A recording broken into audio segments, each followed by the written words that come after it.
House of Representatives is now in session. Please let the House come to order.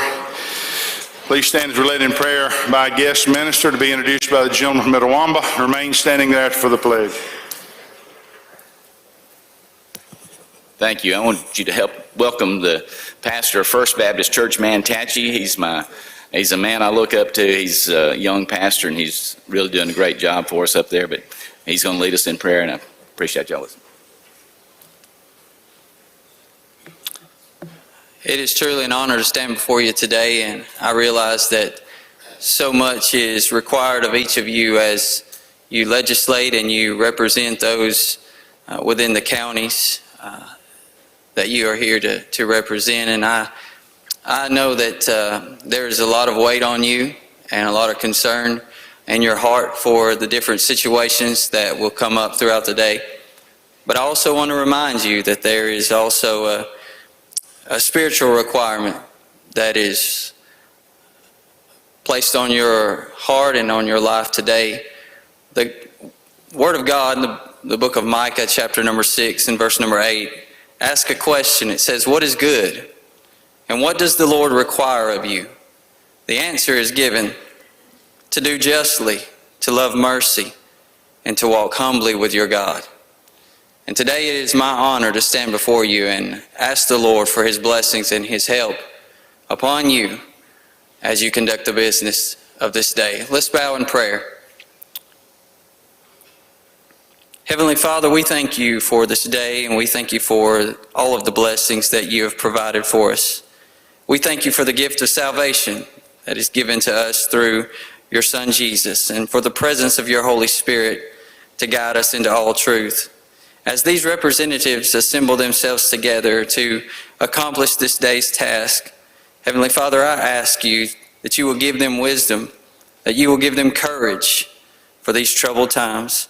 I ask that you would give them understanding, give them compassion as they represent their respective counties.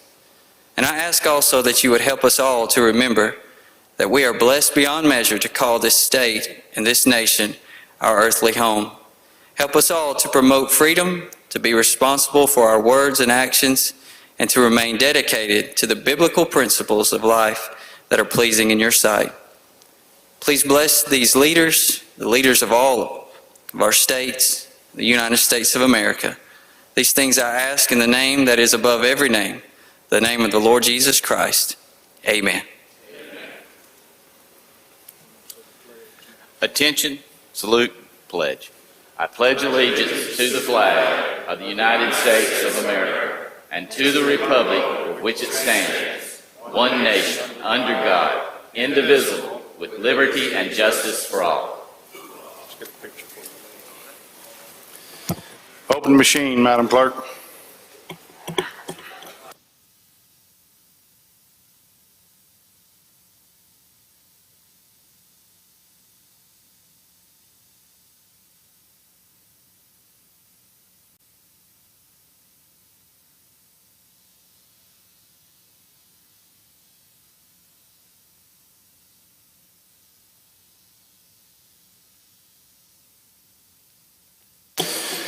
Close the machine, Madam Clerk.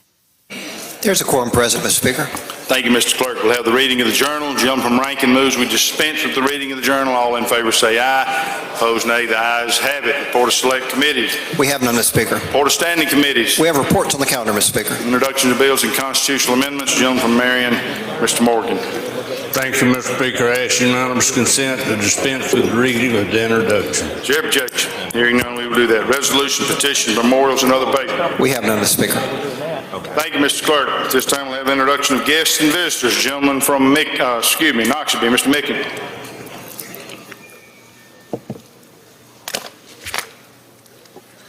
Thank you, Mr. Speaker. On yesterday's calendar, I had to step away from my desk, and I would ask unanimous consent to change my vote on House Bill 1213 from a no to a yes. Any objection? Hearing none, change the gentleman's vote. Gentleman from Hines, Mr. Stamps. Yes, Mr. Speaker. I asked for unanimous consent to change my vote on House Bill number 1213 from nay to yea. Any objection? Change the gentleman's vote. Any other introductions of guests or visitors? I don't see any. We will go to the calendar. Motion to reconsider. Any chairman have an item here? I don't see any. Go to the rules calendar. Chairman of Rules. Thank you, ladies and gentlemen. Thank you, Mr. Speaker. If we could go to HCR number 37 and make the usual motions to bring that. You're recognized, gentlemen. Ladies and gentlemen, HCR number 37 is the Tardiva Dyskinesia Awareness Week recognition, May 1st through the 7th. We've done this, I think we've done this for a couple of years in a row now, but that's what this resolution does, is to have an awareness week for that particular disorder. If there are any questions, I'd be happy to answer them. Questions on the resolution? I don't see any. Open the machine, Madam Clerk. In favor of the resolution, vote aye. If you're opposed, vote nay. Everyone voted. Close the machine, Madam Clerk. By a vote 114 yeas, 0 nays, resolution passes. Next item. Thank you, Mr. Speaker. If we could go to number 2 on your rules calendar, HR number 13, and bring it up, make their usual motions. This is the City of Water Valley Electric Department and Tallahatchie Valley EPA, Tennessee Valley Authority commend for restoring electricity to Water Valley. There was a big storm that happened through this particular area. This is a resolution thanking them for the hard work that these people did to get this electricity turned back on. That's all this does. Questions on the resolution? I don't see any. If you favor the resolution, indicate by saying aye. Opposed, nay. Ayes have it. You need immediate release on those? Yes, sir. Any Thank you. objection? Hearing none, we will do that. Anything else, sir? That's it. Thank you. Thank you, sir. Now to appropriations. Vice Chairman is recognized. Thank you, Mr. Speaker. Go to item number 1, House Bill 840, call it up, make the usual motions. Gentleman calls the bill up, moves the rules be suspended. Bill considered in gross read the third time, placed on final passage. All in favor say aye. Opposed, nay. The ayes have it. Recognize the lady from the mid. Lady from Amite, recognized. Present the bill. Thank you, Mr. Speaker. Mr. Speaker, ladies and gentlemen of the House, House Bill 840 is our transfer correction bill, and I'll go through it very quickly, section by section, as we normally do. Section 1, for the State Treasurer's Office, it increases the amount of funding in the Treasury Office support by $413,369. This is to match Section 1 of fiscal year 22 Treasurer's Office appropriation bill. Section 2 is for the State Department of Agriculture. It changes NCHA Eastern National Championship to the Southern Cutting Futurity Championship due to the event's name being changed. Section 3 is for the Mississippi Military Department. It adds language in order to allow the department to use capital expense funds, and this will facilitate the federal grant match requirement.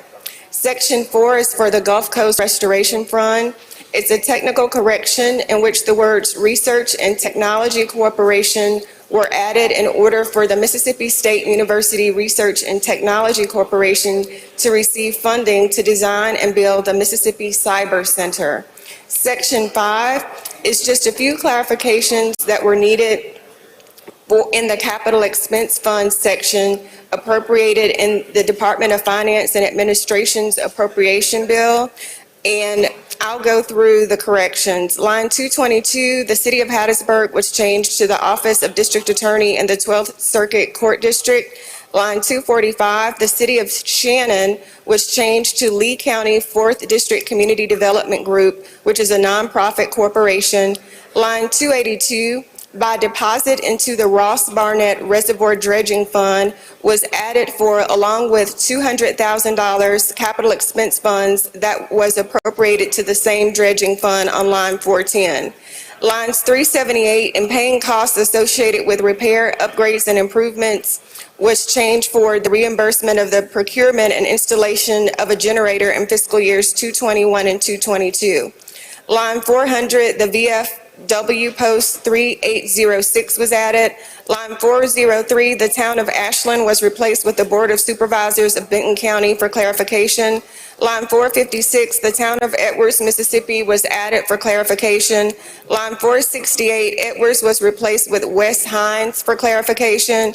And line 479, creating a running water line from Mitch Mosley Camp House down a logging road to nearby local community was replaced with down the east side of Highway 39, then across the highway and along Fatty Leggett Road to a local community outside of Daleville, Mississippi. Section 6 is just from and after passage. That explains House Bill 840. Mr. Speaker, I'll yield for any questions.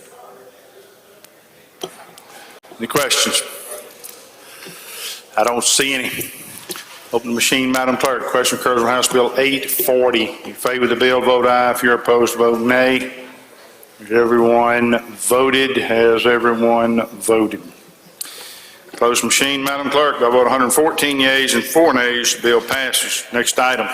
Mr. Speaker, item number 2, we'd like to skip over and with unanimous consent, allow it to retain its place on the calendar and go to item number 3. All right. Item number 3, gentleman calls the bill up, moves the rules be suspended. Bill considered and gross read the third time, placed on final passage. All in favor say aye. Opposed nay. The ayes have it. Gentleman's recognized. Thank you, Mr. Speaker, ladies and gentlemen of the House. This is House Bill 1344. It comes to us. We've been in discussion with our Commissioner of Public Safety, Mr. Tyndall, and it's a request of a salary increase for the Mississippi Highway Patrol sworn officers and Mississippi Bureau of Narcotics by $5,000. And that's an explanation of the bill. Mr. Speaker, I yield for any questions. Any questions? Gentleman Tishomingo, Mr. Carpenter. Thank you, Mr. Speaker. Gentleman, yield. Yes, sir. Last year, we passed a bill here that moved our Mississippi Department of Transportation Law Enforcement Division over to MHP DPS. Is there anything in appropriations that would recognize those men and women as well? The only thing that's recognized in this bill, gentlemen, is all sworn officers. Of DPS? Sworn officers of the Mississippi Highway Patrol and Mississippi Bureau of Narcotics. Okay, they have an acronym they're going by now, so I don't guess that includes them. I don't think it is in this bill. Okay, thank you. I don't see any further questions. Open the machine, Madam Clerk. Question occurs on House Bill 1344. If you favor the bill, vote aye. If you're opposed, vote nay. Has everyone voted? Close the machine, Madam Clerk. By vote 117 yeas and 5 nays, the bill passes. Next item. Mr. Speaker, call up item number 4, House Bill 1353. Make the usual motion. The gentleman calls the bill up, moves that the rules be suspended. Bill considered and gross read the third time, placed on final passage. All in favor say aye. Opposed, nay. The ayes have it. The gentleman's recognized. Recognize the lady from the mid to handle the bill. The lady from the midst recognized. Thank you, Mr. Speaker. Mr. Speaker, ladies and gentlemen of the House, House Bill 1353 is our transfer bill. Section 1 pulls forward 2% set-aside language. Section 2 pulls forward 2% set-aside language. Section 3 pulls forward working cash stabilization reserve fund language. Section 4 pulls forward 2% set-aside language. Section 5 pulls forward working cash and capital expense fund distribution language. Section 6 pulls forward working cash stabilization fund language. Section 7 creates the Coronavirus State Fiscal Recovery Fund. Section 8 creates the Coronavirus Local Fiscal Recovery Fund. Section 9 pulls forward Alcoholism Treatment and Rehabilitation Fund language. Section 10 is from and after July 1st, 2022. And I do have an amendment, Mr. Speaker, at the proper time. Yeah, you're recognized for an amendment.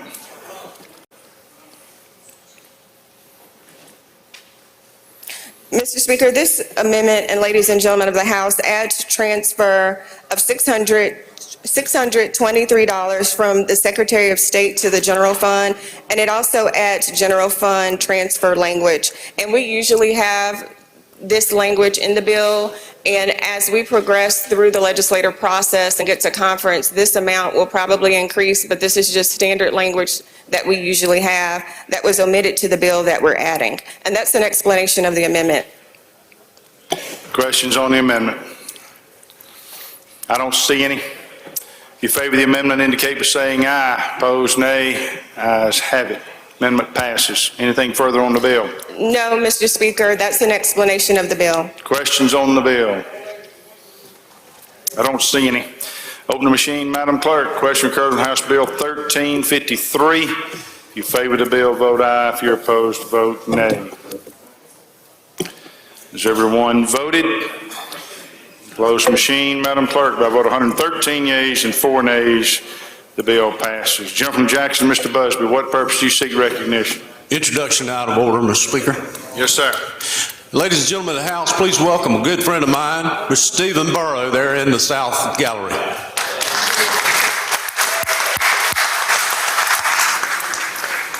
Gentleman from Walthall, Mr. Pygott. Mr. Speaker, introduction out of order. I'd like the House to help make welcome the New Bethel Christian School. We have the 11th and 12th grade class in the North Gallery. Also, their teacher, Cora Sarfield, and Principal Jerry Seafield. Thank you all for coming.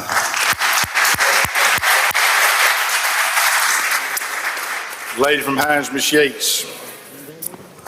Thank you, Mr. Speaker. Introduction out of order. I'd like to recognize the Doctor of the Day, Dr. John Vanderloo.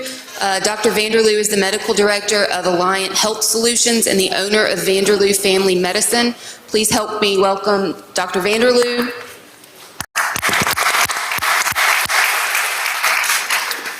Thank you, Doc. We appreciate your service. Gentleman from Rankin, Mr. Weathersby. Thank you, Mr. Speaker. On the appropriations calendar, item 1, House Bill 840, I'd like to change my vote from President to yes. Any objection?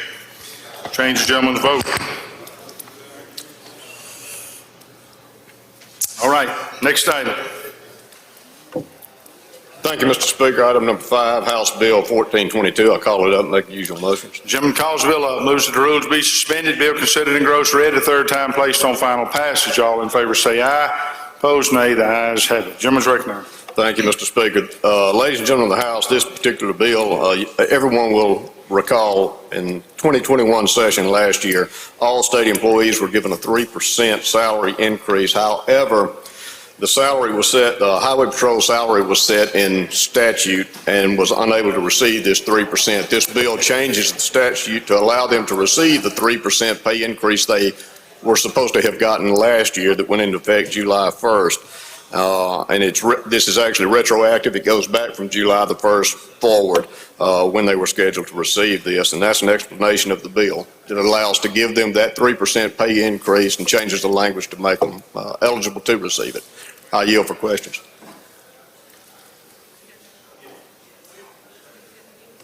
Questions? Don't see any. Open the machine, Madam Clerk. Question occurs on House Bill 1422. If you favor the bill, vote aye. If you're opposed, vote nay. Has everyone voted? Close the machine, Madam Clerk. By a vote of 118 yeas and 4 nays, the bill passes. Next item. Mr. Speaker, I'd like to pass over items number 6, 7, and 8, and with unanimous consent, they retain their place on the calendar and move to item number 9. You're recognized. Gentleman calls the bill up, moves the rules be suspended. Bill considered and gross read the third time, placed on final passage. All in favor say aye. Opposed, nay. The ayes have it. Gentleman's recognized. Ladies and gentlemen of the House, this is House Bill 779. This is our local law enforcement and firefighters' death benefits. Section 1 of the bill establishes a law enforcement officers and firefighters' death benefit trust fund at the Department of Public Safety and provides $100,000 to families of local law enforcement officers and firefighters who have died in the line of duty due to COVID-19 over the past pandemic that we're in. This will provide $5 million to the Department of Public Safety for this benefit, and Section 2 in the bill transfers that $5 million to this law enforcement officers, firefighters, death benefit trust fund, and that's an explanation of the bill. Mr. Speaker, I yield for any questions. Questions on the bill? I don't see any. Open machine, Madam Clerk. Question occurs on House Bill 779. If you favor the bill, vote aye. If you're opposed, vote nay. Has everyone voted? Closed machine, Madam Clerk. By a vote of 122 yeas and 0 nays, the bill passes. Next item. Appropriation yields the floor. Appropriations yields. Ways and Means.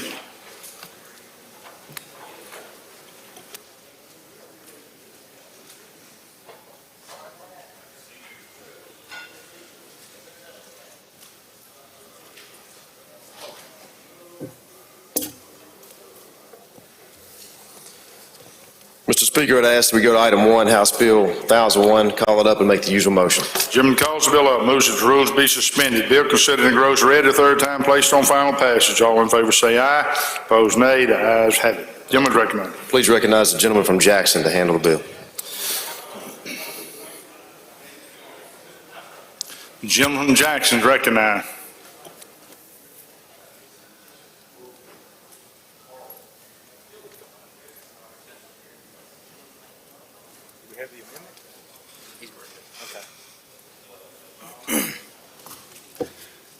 Thank you, Mr. Chairman. Mr. Speaker, we have an amendment at the proper time. You recognize for your amendment. Thank you.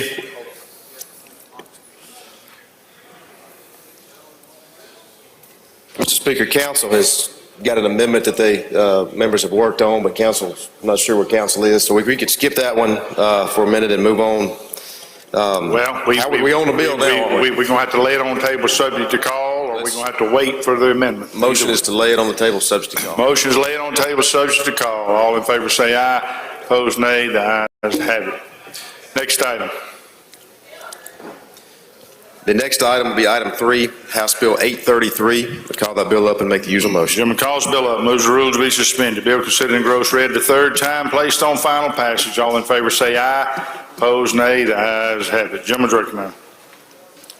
You have a committee substitute, gentlemen. Would ask that be called up. Yes, sir. Gentleman moves committee substitute be adopted for consideration in lieu of the original bill. All in favor say aye. Opposed, nay. The ayes have it.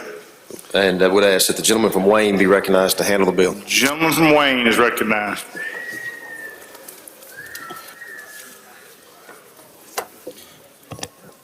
Thank you, Mr. Speaker.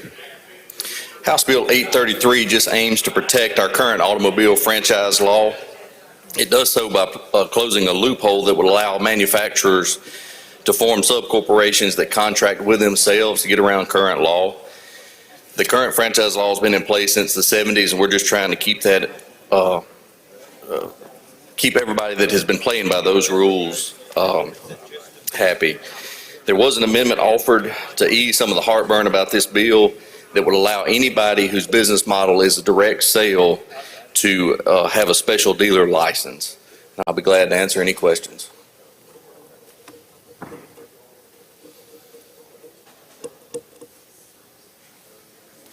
Questions? Gentleman from Newton, Mr. Rushing. You have a question, sir? He passes. All right. I don't see any questions. Open the machine, Madam Clerk. Question occurs on House Bill 833. If you favor the bill, vote aye. If you're opposed, vote nay. Has everyone voted? Close the machine. Somebody get that group back there. Thank you. Close the machine, Madam Clerk. By vote 115 yeas, 7 nays, bill passes. Next item. Next item on the list, Mr. Speaker, that we'll go to is item 5, House Bill 1163. We call it up and make the usual motion. The gentleman calls the bill up, moves the rules to be suspended. Bill considered and gross read the third time, placed on final passage. All in favor say aye. Opposed, nay. The ayes have it. Thank you, Mr. Speaker. I'm going to talk a little bit about this bill. This is an Excuse me, agreement. gentlemen, we do have a committee sub. You wish to adopt it? Yes. Gentleman moves committee substitute to be adopted for consideration of the original bill. All in favor say aye. Opposed, nay. The ayes have it. You recognize, gentlemen. The committee sub just added a reverse repealer to the bill. I'll explain. This is something that the residential contractors, both the home builders as well as the remodelers, have been working on related to their tax structure and other reporting requirements that they have. They came to us back in the summer and again in the fall. They spent a lot of time working on it, but I'm not convinced that the bill doesn't still need some more work. So we put a reverse repealer in it during committee work. So the bill will require us to continue to look at it as it goes throughout the process, and that's what it does. That's an explanation of the bill, Mr. Speaker. Questions? Gentleman from DeSoto, Mr. Criswell. Thank you, Mr. Speaker. Will the gentleman yield? Yes, sir. I appreciate the reverse repealer. I'm just trying to get clear. So is this going to affect like the local handyman who comes in and remodels your kitchen? How does it affect him? Well, gentlemen, if you don't have to have a permit to remodel your kitchen, just handyman do not generally for those types of things, then no, it would not affect them. These are objects, either a new house or a major renovation, addition, things of that nature that you have to get a permit for. And there's been for years the builders that build houses versus the remodelers have been at odds about how to best require these things and to marry their two interests. And that's what this bill, that's what they've worked on, and that's what this bill attempts to do. I'm submitting to you that it needs a little bit more work. And so this would let it continue on the process, let us continue to work on it. And then when we work out some of those kinks, and I'm satisfied that it's going to be a good bill for everybody, I'll bring it back to the body and we'll explain it. Okay, thank you, gentlemen. Yes, sir.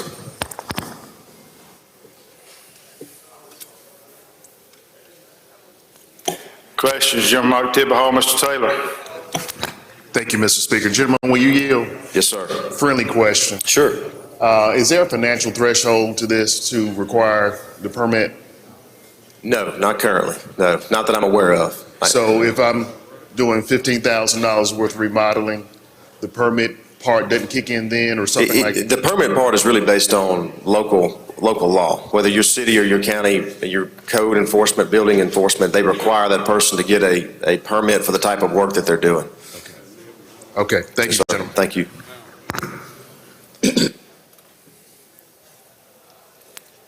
I don't see any further question. Open machine, Madam Clerk. Question occurs on House Bill 1163. If you favor the bill, vote aye. If you're opposed, vote nay. Has everyone voted? Closed machine, Madam Clerk. By about 105 yeas, 12 nays, the bill passes. Next item. Item 6, House Bill 1164. We go to that and call it up, make the usual motion. Gentleman calls the bill up, moves the rules be suspended. Bill considered in gross read the third time, placed on final passage. All in favor say aye. Opposed nay. The ayes have it. Gentleman's recognized.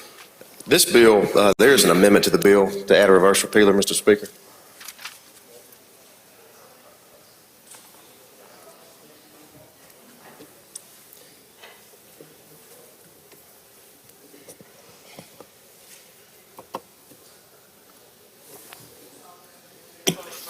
You're recognized for your amendment.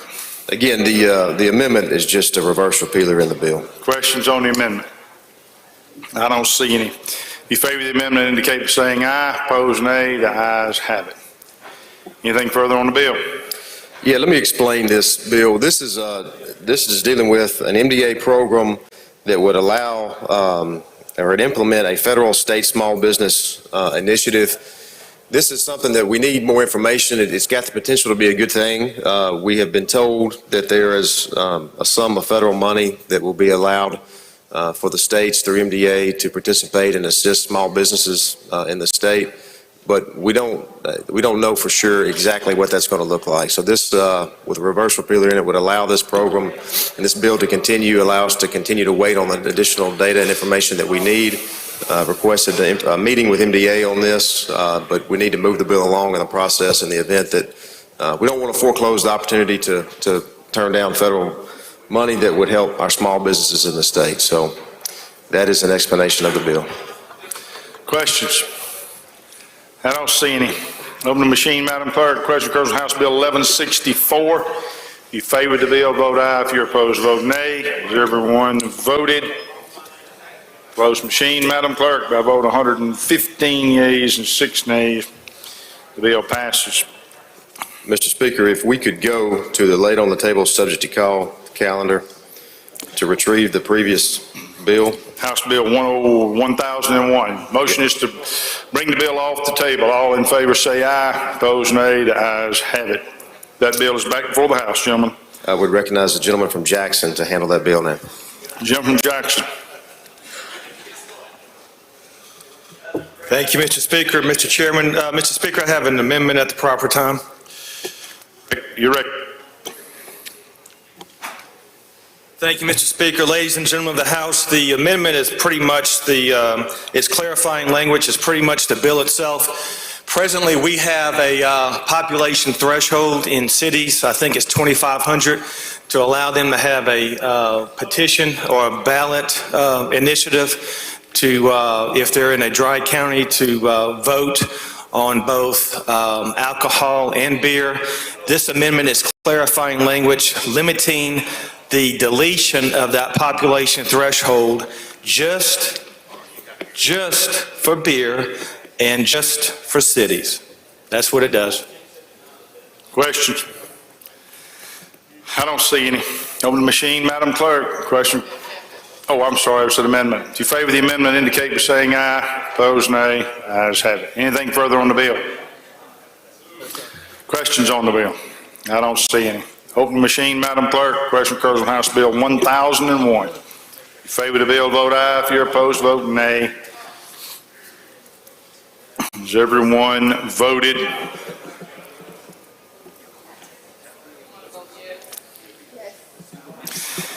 Everyone voted. Closed machine, Madam Clerk. By a vote of 114 yeas, 5 nays, the bill passes. Ways and Means yields the floor. Ways and Means yields. Laid on the table calendar. Anybody have an item there? No, apparently not. Brings us to the general calendar. Ladies and gentlemen, we had a couple of members who had items that they needed to take up. The calendar was reshuffled and some of them got bumped. So I'm going to, without objection, recognize Jim from Rankin. He had one item that he wished to take up. What item is that, gentlemen? Item number 65. Anyone object to advancing on the calendar to item 65? Hearing none, we will do that. Page 7, item 65, House Bill 1343. Gentleman calls the bill up, moves that the rules be suspended. Bill considered and engrossed, read the third time, placed on final passage. All in favor say aye. Opposed, nay. The ayes have it. Do you wish to adopt a committee substitute, gentlemen? Yes, sir. Gentleman moves committee substitute be adopted for consideration in lieu of the original bill. All in favor say aye. Opposed, nay. The ayes have it. Gentleman's recognized. The gentleman from Marion, Mr. Morgan, will explain. The gentleman from Marion is recognized. Substitute. Thank you, Mr. Speaker, Mr. Chairman. House Bill 1343, what we do in here is authorizing the Department of Finance and Administration to transfer and covet a certain piece of property located in the training school of Marion County, Mississippi, to the Economic Development District. As y'all well know, some of this property has been transferred before, and a couple of years ago, we put an extension on the airport out there where we could qualify for some Learjets land that were coming in there, and what we wound up with a split on each side of the runway. Got two pieces of property out there, and right down below it's another piece of property. DHS owns this property, and this property was given to them in 1917, somewhere in that neighborhood, by the Commerce Club, which is now Development Partnership. We give them 3,000 acres of land and $50,000 at that point to be used as a training school facility, a formatory school for kids. And since then, DHS has given the property up. We've retained some of the property. I'd love for y'all to see it. We got a law enforcement academy on part of it. We got a hospital clinic on part of it. We got the Veterans Administration building out there on part of it. Transportation for shut-ins and another section of it. And we're utilizing this property. We're getting it on the tax rolls instead of sitting out there being dead property, just growing timber. But the timber has been marketed and cut off there lately, and all we're asking is give Marion County an opportunity to take this property and turn it over and do something with it. If anybody's got any questions, I'll be glad to answer them. Questions on the bill? I don't see any. Thank you, sir, and thank Open the machine, Madam Clerk. Question occurred on House Bill 1343. If you favor the bill, vote aye. If you're opposed, vote nay. Everyone voted. Closed machine, Madam Clerk. By a vote 122 to nothing. It passes.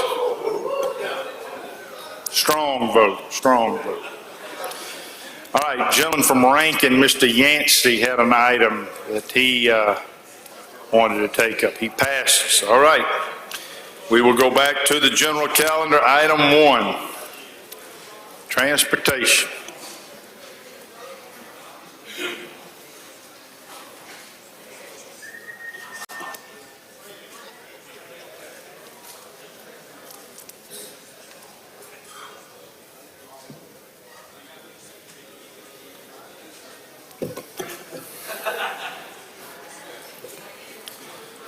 Thank you, Mr. Speaker. I'd like to go to item 1, House Bill 127, call it up, make the usual motion. Gentleman calls the bill up, moves that the rules be suspended, bill considered in gross read the third time, placed on final passage. All in favor say aye. Opposed, nay. The ayes have it. Thank you, Mr. Speaker. Ladies and gentlemen, very simply, this bill says that if you have been convicted of Excuse me, gentlemen, we have a committee sub. You wish to go adopt? excuse me. Please consider the committee sub. Gentleman moves committee substitute be adopted for consideration of the original bill. All in favor say aye. Opposed, nay. The ayes have it. You recognize, gentlemen. Thank you, Mr. Speaker. Ladies and gentlemen, it simply says that if you have been convicted of human trafficking, you may not get a CDL in the state of Mississippi. That's an explanation of the bill. Questions? I don't see any. Open the machine, Madam Clerk. Question occurs on House Bill 127. If you favor the bill, vote aye. If you're opposed, vote nay. Has everyone voted? Close machine, Madam Clerk. By a vote of 122 yeas, 0 nays, bill passes. Next item. Thank you, Mr. Speaker. Go to item 2, House Bill 180, called up, make the usual motion. The gentleman calls the bill up, moves that the rules be suspended. Bill considered in gross read the third time, placed on final passage. All in favor say aye. Opposed, nay. The ayes have it. Gentleman's recognized. Thank you. Ladies and gentlemen, it's a bill that's been brought to us several times and was brought by a number of members this year that require headlights when you're using your windshield wipers for safety. So that's an explanation of the bill. Question? I don't see any. Open the machine, Madam Clerk. Question occurs on House Bill 180. If you favor the bill, vote aye. If you're opposed, vote nay. Has everyone voted? Close machine, Madam Clerk. By a vote of 109 yeas, 8 nays, the bill passes. Next item. Thank you, Mr. Speaker. Go to item 3, House Bill 971, call up, make the usual motion. Gentleman calls the bill up, moves the rules be suspended. Bill considered in gross read the third time, placed on final passage. All in favor say aye. Opposed, nay. The ayes have it. Move adoption of committee sub. Gentleman moves committee substitute be adopted for consideration of the original bill. All in favor say aye. Opposed, nay. The ayes have it. Gentleman's recognized. Thank you, ladies and gentlemen. This is a bill that is going to attempt to increase the number of truckers in the state. It had been previously that if your license lapsed, you had 18 months to renew it without retesting. We are moving that from 18 months to 5 years. That's an explanation of the bill. Questions? Gentleman from Washington, Mr. Hines. Passes. I don't see any questions. Open the machine, Madam Clerk. Question occurs on House Bill 971. If you favor the bill, vote aye. If you're opposed, vote nay. Has everyone voted? Close machine, Madam Clerk. By a vote of 119 yeas, 0 nays, the bill passes. Thank you, Mr. Speaker. I'd like to go to item 4, House Bill 1073, call up, make the usual motion. Gentleman calls the bill up, moves that the rules be suspended. Bill considered in gross read the third time, placed on final passage. All in favor say aye. Opposed, nay. The ayes have it. Move adoption of the committee sub. Gentleman moves committee substitute be adopted for consideration of the original bill. All in favor say aye. Opposed, nay. The ayes have it. Gentleman's recognized. Ladies and gentlemen, it's simply conforming language on the definition of bridges and culverts to match the federal legislation. It's an explanation of the bill. Question? I don't see any. Open the machine, Madam Clerk. Question occurs on House Bill 1073. If you favor the bill, vote aye. If you're opposed, vote nay. Has everyone voted? Close machine, Madam Clerk. By a vote of 122 yeas, 0 nays, the bill passes. Next item. Go to item 5, House Bill 158, call up, make the usual motion. Gentleman calls the bill up, moves that the rules be suspended. Bill considered in gross read the third time, placed on final passage. All in favor say aye. Opposed, nay. The ayes have it. Move adoption of the committee sub. Gentleman moves committee substitute be adopted for consideration in lieu of the original bill. All in favor say aye.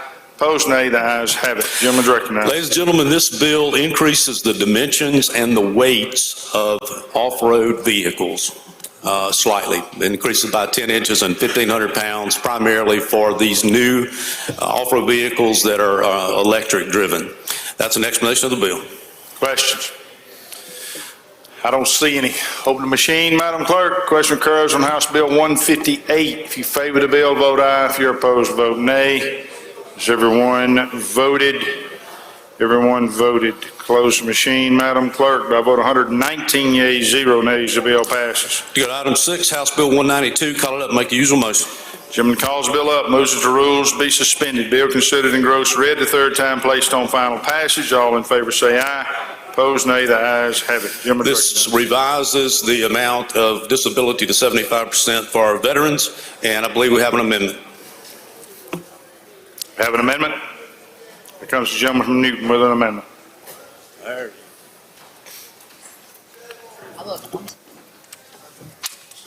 Thank you, Mr. Speaker. Mr. Chairman's worked with us on that. I'm sorry.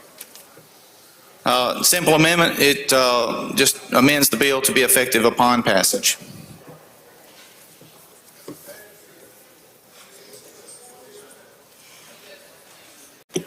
Questions on the amendment? All in favor say aye. Opposed, nay. Ayes have it. Now the bill. Move passage. Questions on the bill? I don't see any. On the machine, Madam Clerk, question occurs on House Bill 192. If you favor the bill, vote aye. If you're opposed, vote nay. Has everyone voted? Close the machine, Madam Clerk, by a vote of 121 yeas and 0 nays. The bill passes. Jim from Jackson, Mr. Zuber, what purpose you seek recognition? Thank you, Mr. Speaker. Introduction out of order, please. Yes, sir. Thank you. Mr. Speaker, ladies and gentlemen of the House, on behalf of the Ocean Springs delegation, please help me make welcome one of our distinguished members of the Board of Aldermen for the City of Ocean Springs, Mr. Ricky Altaman in the South Gallery.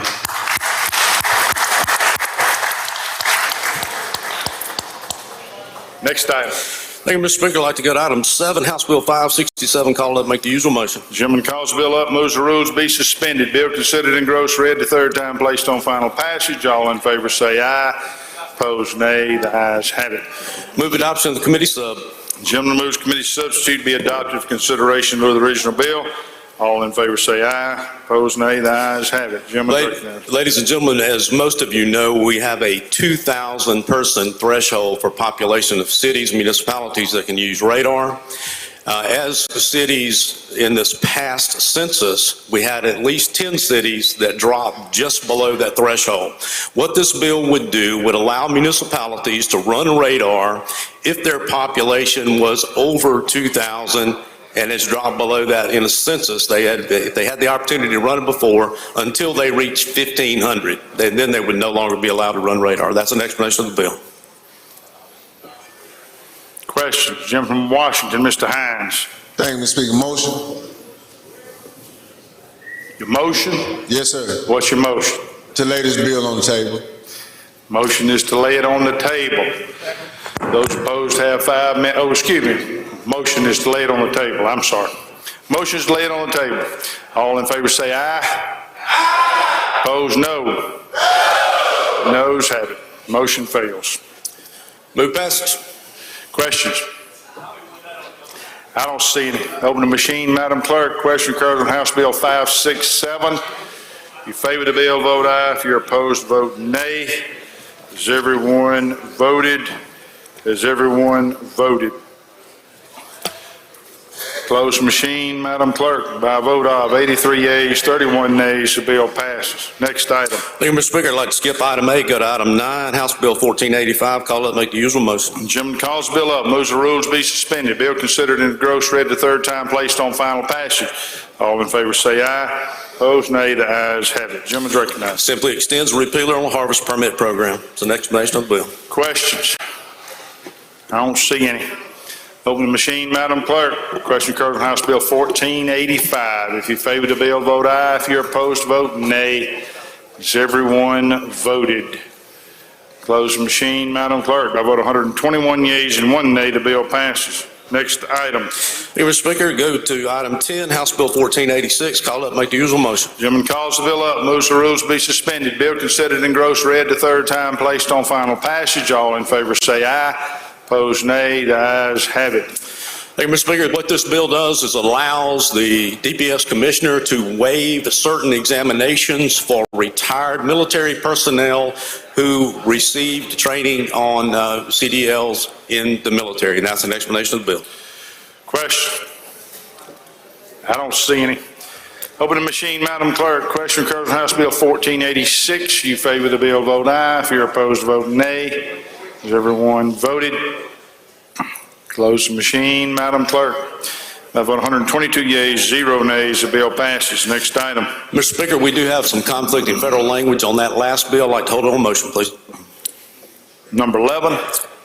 No, sir, number 10. Oh, number one we just passed? Yes. Okay, hold that bill on the motion, please. I'd like to go to item 11, House Bill 1185. Call it up, make the usual motion. Gentleman calls the bill up, moves that the rules be suspended, bill considered in gross read the third time, placed on final passage. All in favor say aye. Opposed, nay. The ayes have it. Ladies and gentlemen, this was simply allow DOT to contract with cities or counties for services. It's the explanation of the bill. Questions? I don't see any. Open the machine, Madam Clerk. Question occurs on House Bill 1185. If you favor the bill, vote aye. If you're opposed, vote nay. Has everyone voted? Close the machine, Madam Clerk. By a vote of 120 yeas, 0 nays, the bill passes. Next item, Judd B. Thank you, Mr. Speaker. Mr. Speaker, I'd call up item number 12, House Bill 360, and ask that you recognize the lady from Hines to handle the bill. Gentleman calls the bill up, moves the rules be suspended. Bill considered in gross read the third time, placed on final passage. All in favor say aye. Opposed, nay. The ayes have it. Lady from Hines is recognized.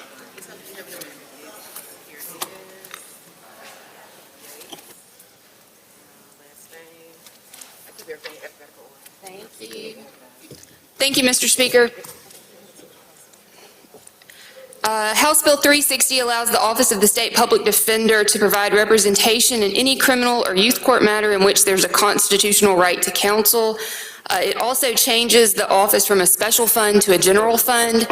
And I have an amendment, Mr. Speaker. Recognized for your amendment.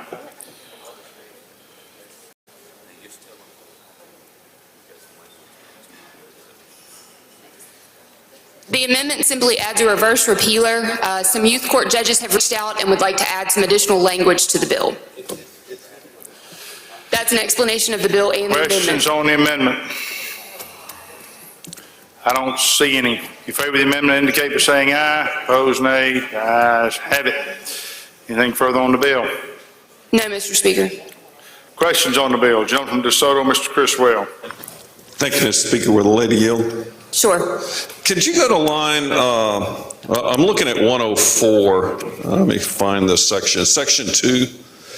And it says the public defender is further authorized to solicit, accept monies, gifts, grants, or services from public or private sources.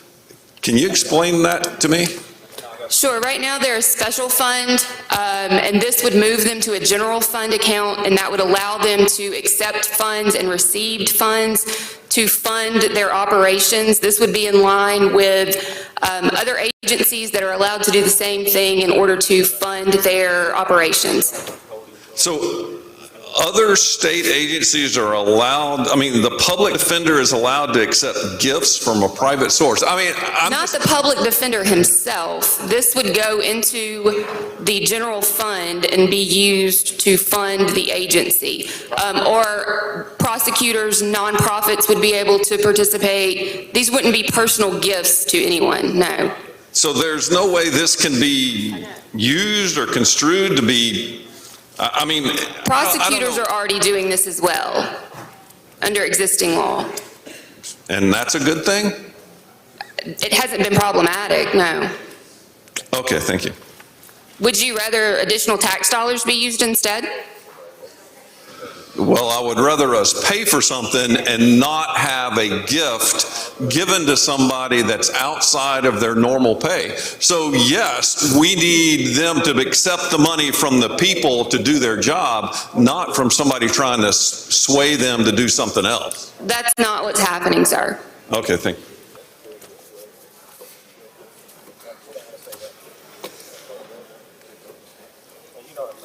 Lady from Jones, Ms. Scott. Will you yell at lady? Yes, ma'am. Lady, were you aware that we have an agency head whose salary is subsidized by private donations? Were you aware of that? Which agency head? Used to be the Mississippi Department of Development Authority, and I think it still is. I was not aware of his salary or that subsidy. That salary is subsidized by private donations. And then, were you aware that the Department of Human Services is another agency that's allowed to receive private donations? And really, there are many other agencies in this state that are allowed to receive private donations. Yes, there are several. But in your bill, the public defender does not receive any assistance in the salary. Is that correct? Correct. It is not to his salary. But at the Mississippi Development Authority, that executive director's salary is supplemented by private donations. I'm not aware of that, but if that's true, then I would agree.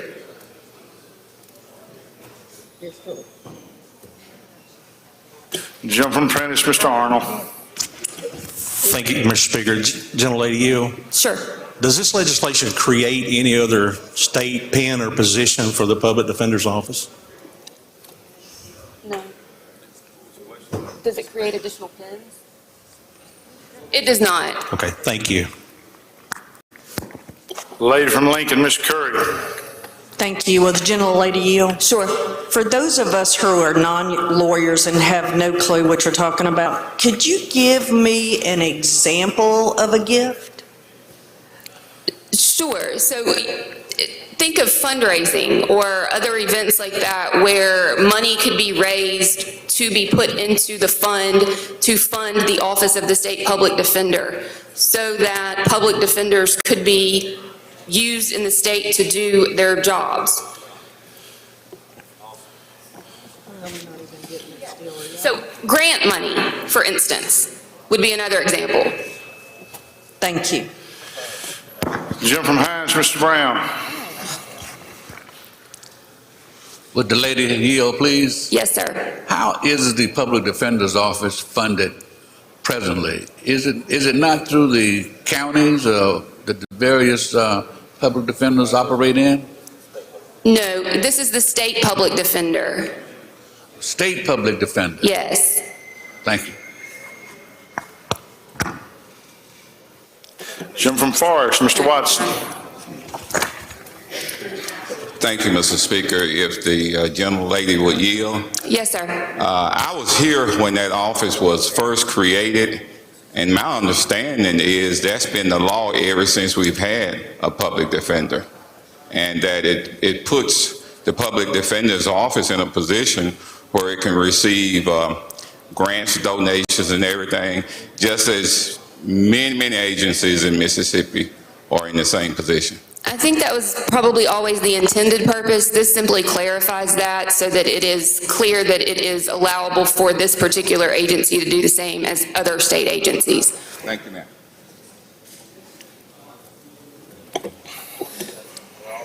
Jump from Pearl River, Mr. Owen.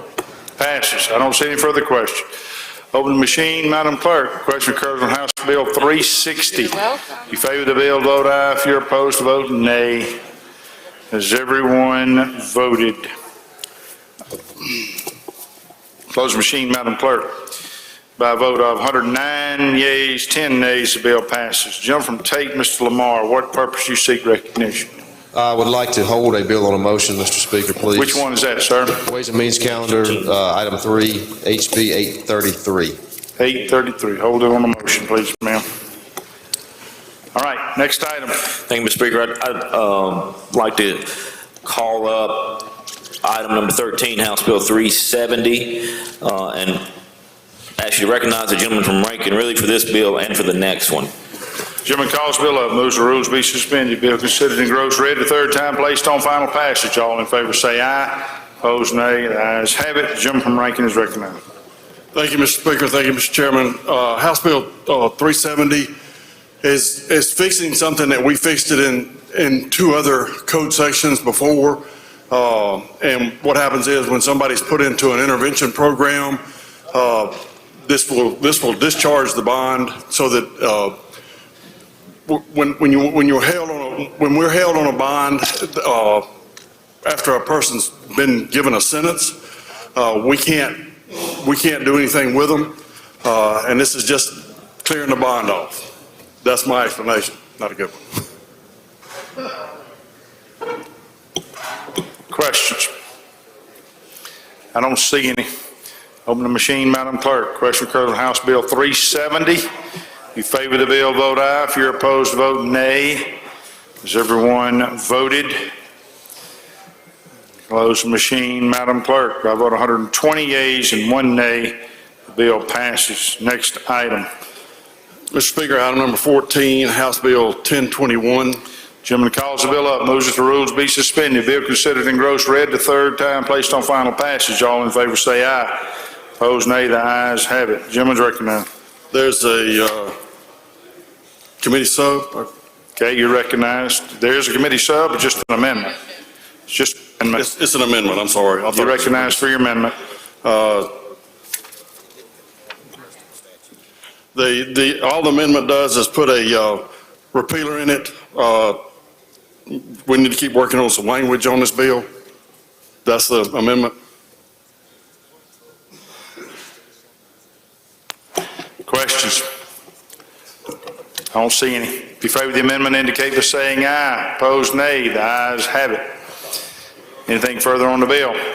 House Bill 1021 is a bill to solve a problem that we have right now with bonds. If you get put in jail on a Saturday morning, the way it works is you can't get out until you see a judge. So that means that you won't, at best, you won't get out until Monday or Tuesday. And so what happens is you lose your job if you're working. And what we're trying to do is number one is to make sure that there's a schedule and there's a schedule in the Supreme Court rules that we're trying to use, make sure those folks get out, and to make sure that if you're an indigent person that you get brought before a judge as soon as possible so that you can get out. That's an explanation of the bill.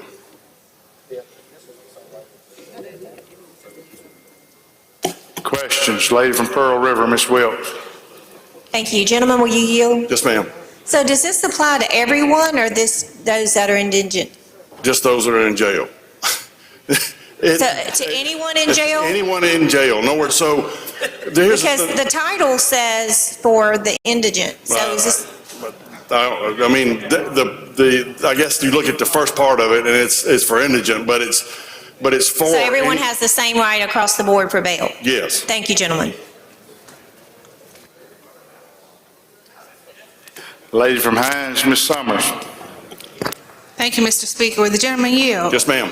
Quick question. Does the Mississippi Rules of Criminal Procedure already spell out how bail is provided? Yes, that's the issue. The way it's spelled out, it's causing some confusion because it doesn't spell it out clearly, and it's at 48 hours that's causing the judges the hiccup that they're keeping people in jail over the weekend who have if they have the ability to bond out, they can bond out, but under the rules right now, they can't.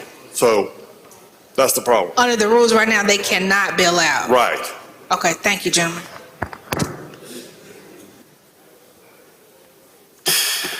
Any further questions? I don't see any. Open the machine, Madam Clerk. Question occurs on House Bill 1021. If you favor the bill, vote aye. If you're opposed, vote nay. Everyone voted. Closed machine, Madam. Somebody punched the gentleman from Rankin, the presenter. You got it. Okay. By a vote of 117 yeas, 0 nays, the bill passes. Gentleman George, Mr. McLeod, what purpose? You recognized. Introduction out of order. Thank you, Mr. Speaker. Would the House help me make welcome in the South Gallery the Stone County 6th, 7th, and 8th grade middle school student council and teachers Nikki Robertson and Teresa Stockton.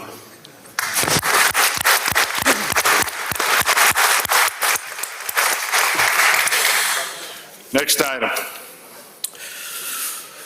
Thank you, Mr. Speaker. Call up item 15, House Bill 976. Make the usual motion. Gentleman calls the bill up. Moves the rules be suspended. Bill considered engrossed read the third time, placed on final passage. All in favor say aye. Opposed, nay. The ayes have it. Gentleman's recognized. That's a committee sub, Mr. Speaker. I'm sorry. Gentleman moves committee substitute be adopted for consideration in lieu of the original bill. All in favor say aye. Opposed, nay. The ayes have it. Gentleman's recognized. All right, thank you, Mr. Speaker. Bill 976 is another one in the long line that we've been doing since I took over as chairman on vaping and on youth vaping. What the bill does is essentially three things when it comes to vaping. It requires that every store, vape shop, convenience store, whatever that sells these must have a sign that is conspicuously displayed talking about they're not going to sell this to minors. That you got to have an ID, that you got to be a certain age, which is 21, to buy this product. So that we have to do that. Then we are requiring every internet sale to use an age verification program that is at least 95% reliable. Okay, I don't want, as I've made clear, I think, to this body before, I don't want our youth getting this product. And so there are mechanisms out there to protect the youth from doing that. And one of those is some age verification software. So we're requiring that they have, any internet sales must have this software. The last thing we did is a bill that we passed last year, which is requiring the Attorney General to have a product registry. And this is done in other states. This is the industry wants this to happen, because what it does is, she has this product registry and they can register it with the Attorney General's office. It keeps the unadulterated or the adulterated vapes off the market. So it keeps the register of what they can sell and what is illegal. That's what it does in terms of vapes. What it also does is it creates the same thing. We're requiring retail package stores, liquor stores, to have an age verification as well. They have to have an app, and it proves that someone is exactly 21 before they can buy liquor. Nobody in this body I know has never had a fake ID. So we're trying to curb that in Mississippi. Mr. Speaker, I have an amendment at the proper time.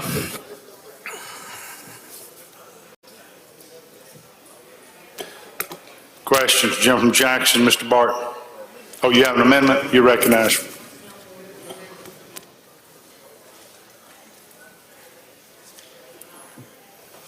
Thank you, Mr. Speaker. The amendment does the exact same thing for marijuana dispensaries. Requires that marijuana dispensaries have a software, have an application that requires 95% verification of who it is buying the product.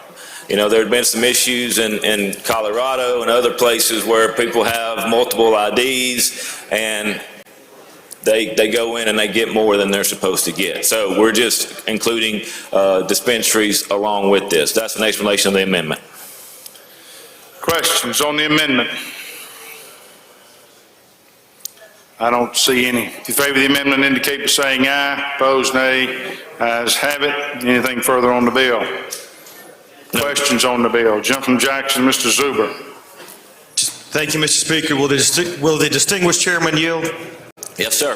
Mr. Chairman, thank you, and I agree with what you're trying to do. I just wanted to make sure, is this requirement, will it apply to these high-tech third-party distributors that will kind of maybe take alcohol or beer to the homes also? That's exactly right. It will? Mm-hmm. Okay, thank you.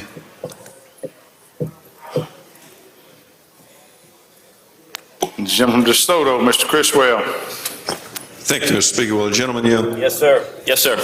So I just have a question, and my reason was because I have asked this question and had conflicting answers from several different sources. When we're talking about the local liquor store selling, I've been told it's required and not required that they use this third-party app. Is it absolutely required, or can you just show your ID, they look at it and say, okay, you're good? Under this bill, any holder of a package retailer's permit shall have an independent third-party age verification service available on the premises. Available on the premises. In which alcohol beverages are sold for the purposes of obtaining the full name, date of birth, comparing information, and public records. So they have to have it on the premises. They have to download the app, or download an app. Download some type of software and have that available on the premises. If there's a questionable thing about someone being of age, they verify it using, they are required to verify that questionable age. They wouldn't have any problem questioning my age, I guess. They might have some of the other ones in here. But be that as it may, that is left up to their discretion on how to use it. Okay, thank you.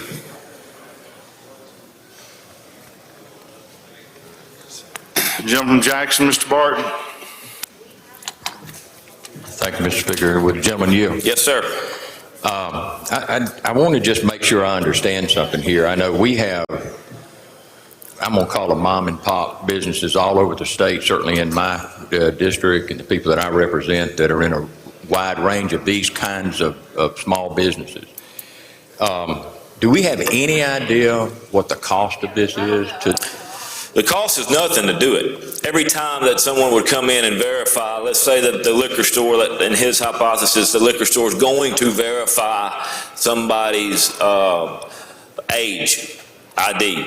That varies depending on the application that you use, but everything that I've seen ranges around 50 cents.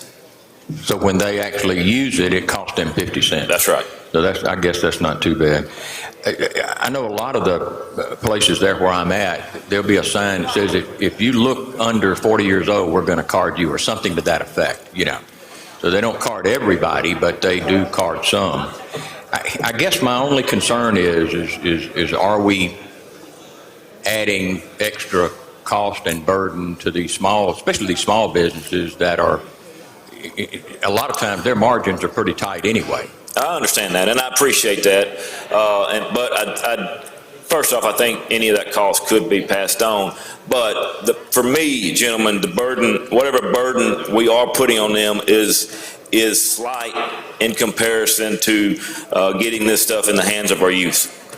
But we're not, and I think you said this, and I just want to make sure I understand it correctly, but we're not requiring them to do this for everyone that walks in the door. No. They have to have the application on, as far as alcohol, the liquor, they have to have it on premises. As far as the vaping stuff, it is only internet sales. Only internet sales. Thank you, gentlemen. Gentleman from Prentice, Mr. Turner. Thank you, Mr. Speaker. Gentleman yield. Yes, sir.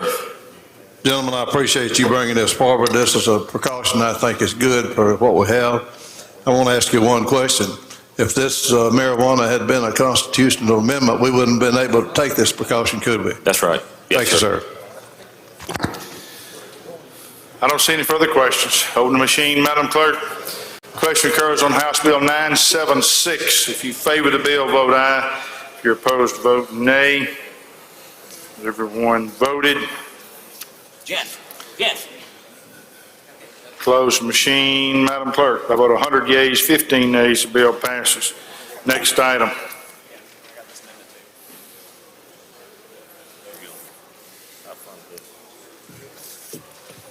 Thank you, Mr. Speaker. I call up item number 16. Make the usual motion. I ask you to recognize the gentleman from Pearl River. Gentleman calls the bill up, moves that the rules be suspended. Bill considered in gross red the third time, placed on final passage. All in favor say aye. Opposed nay. The ayes have it. The gentleman from Pearl River is recognized. Thank you, Mr. Speaker. I'm going to explain this bill by reading it. It's only a paragraph long. It is creating the crime of reckless endangerment in the state of Mississippi. It says a person commits the crime of reckless endangerment when the person recklessly engages in conduct that places or may place another person in imminent danger of death or serious bodily injury. Upon conviction for violating the provisions of this section, the person shall be fined up to $500 or placed in the custody of the county jail for not 1 year. That is creating a misdemeanor crime for reckless endangerment. I'm going to do an amendment real quick at the proper time, Mr. Speaker. Recognized for your amendment.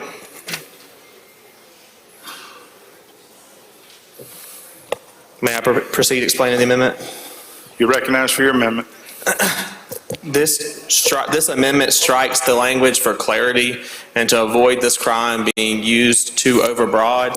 It strikes the language "or may place" from the bill. So it simply says a person commits the crime of reckless endangerment when the person recklessly engages in conduct that places another person in imminent danger of death or serious bodily injury. I will give you some examples. Going 150 miles an hour down the interstate, doing donuts in the middle of the interstate, causing traffic and causing other cars to have to avoid striking you, shooting your firearm into the sky in the city. Those are just some examples of reckless endangerment. All of the surrounding states have this as a crime. It is a request by our law enforcement officers to help them police our streets better. And I will yield for any questions. Questions, jumping on the amendment. Questions on the amendment? Okay, I don't see any questions on the amendment. If you favor the amendment, indicate by saying aye. Opposed, nay. The ayes have it. Questions on the bill or anything further on the bill, gentlemen? You conclude your explanation. Yes, Mr. Speaker. Questions, jumping Choctaw, Mr. Hood. Gentlemen, yield. Yes, sir. So we're creating a crime that someone can possibly go to jail for 1 year, but the definition is just as you put someone in danger. Is that right? Recklessly engages in conduct that places another person in imminent danger of death or serious bodily injury. Is reckless defined? Reckless is not defined here, but it's defined throughout our criminal code and precedent. So basically, we're creating a misdemeanor, lesser included offense of other crimes. You could probably say that. And who makes the determination what's recklessly endangered? Your prosecutor, if he believes he has sufficient evidence to support that charge, he would bring it to a judge. So technically, if I'm going down the road and I drove too close to someone, that individual could go to justice court and file a charge against me and say I recklessly endangered them, and I could be facing up to a year in jail? I would say that would probably be a hard charge to prove in any court in the state, but possibly. It's not defined in this bill, though, is it? It is not. No. One page. No definition section in this one. And so, if someone is shooting their hunting rifle and they hear a loud noise and it scares them, can they still go down here and file reckless endangerment? No. It doesn't say, it's not defined in this bill, though, is it? Imminent danger of death. Well, I've seen the definition of reckless throughout my limited time in practice enough to know that that's not reckless. So if someone is backing out of their driveway at a domestic dispute, will this qualify for 1 year in jail?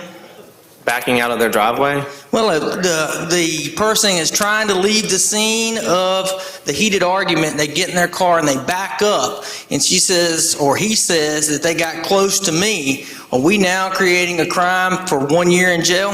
I don't believe that would be qualified under this crime. Based on surrounding states who have had this on the books for many years, there are no examples of that being abused in this manner, no. You don't believe that, but you're not the prosecutor, right? That's right. Prosecutors prosecute a lot of crimes, though, that, might not necessarily meet the code. I'm just saying, you've got other misdemeanors that are 6 months, but now we're creating a 1 year. So not only could you be guilty of a crime that has 6 months in jail, but you could tack on a year on top of it. Yeah. Thank you, gentlemen. Lady from Lincoln, Ms. Curry. Thank you, Mr. Speaker. Will the gentleman yield? Yes, ma'am. So I'm not a lawyer because I have a hard time with some of these, but I immediately go to medical. So if I come into the chamber and I have COVID and I know it, and I recklessly endanger someone that could die from it, is that in this bill? Don't give anybody any ideas. But, just like the gentleman's hypotheses back there, a prosecutor could try and make a case on any charge that we have on the books. If I have AIDS and I have sex with you, am I doing that? Not you. You understand what I'm saying. This went downhill. I think you get my drift. I do, lady. I do understand what you're saying, and I will use my same answer. Like any charge, a prosecutor can try to make the case. Thank you. I think I'm going to yield now. I'll take the gentleman's question. He's been standing up. Gentleman from Washington, Mr. Hines. Thank you, Mr. Speaker. Gentlemen, we have a big tradition in the state on New Year's Eve, and understand New Year's Eve where people walk out and discharge their firearms. And in some communities, some neighborhood is welcome, some it is not. Would those individuals could be charged with this crime for doing that? They could, and that's a good example, because this New Year's, there's a city near my district that had 3 instances of someone who did that, and the bullets either struck or nearly struck 3 different individuals once they came down. So yes, that would be shooting a firearm into the air. It must come down, and if you're in a crowded area, if you're in a city, you are placing the individuals around you in imminent risk of being seriously injured or even killed by the bullet once it comes down. So yes, you would be committing a crime. So here's another scenario to that question. Who will be responsible? Would it be law enforcement? I mean, the city police, the sheriff, or what have you? Just like any other crime, it would be law enforcement. Anybody could file a charge against anyone on anything. Okay, so what happens if a person is driving 10, 15 miles above the speed limit and it's just a law enforcement officer is having a bad day? He would probably be charged. The highway patrolman or the small municipality folk who can write tickets decide to say that this person was being reckless. As long as he can prove that he placed someone in imminent danger of being seriously hurt, he could make that case, but if I was that prosecutor, I would charge him with reckless driving instead. Okay. Which is already a law. I ain't voting for this shit here. That's gonna be a bad deal. They're gonna end up jamming somebody.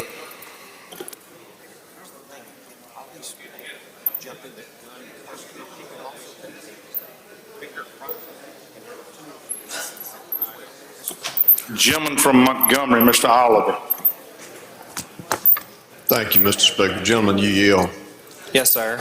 We've talked about, listened to some of the discussion, we've talked about causing an accident or causing bodily harm or injury to someone. Now, if in a scenario that I would put forth, if I'm traveling in a group of, say, 4 or 5 of us decide we're going to go for a scooter ride down the streets of Jackson together, and I happen to be following along, and let's just say me and you are on a scooter ride through the city streets of Jackson, and you decide to just hit some pothole. Now, they're very, very frequent around here, and you cause me to injure myself. Now, explain that. Is that also, would that fall under this?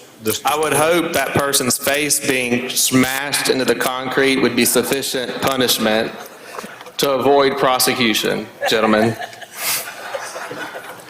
And permanent scars.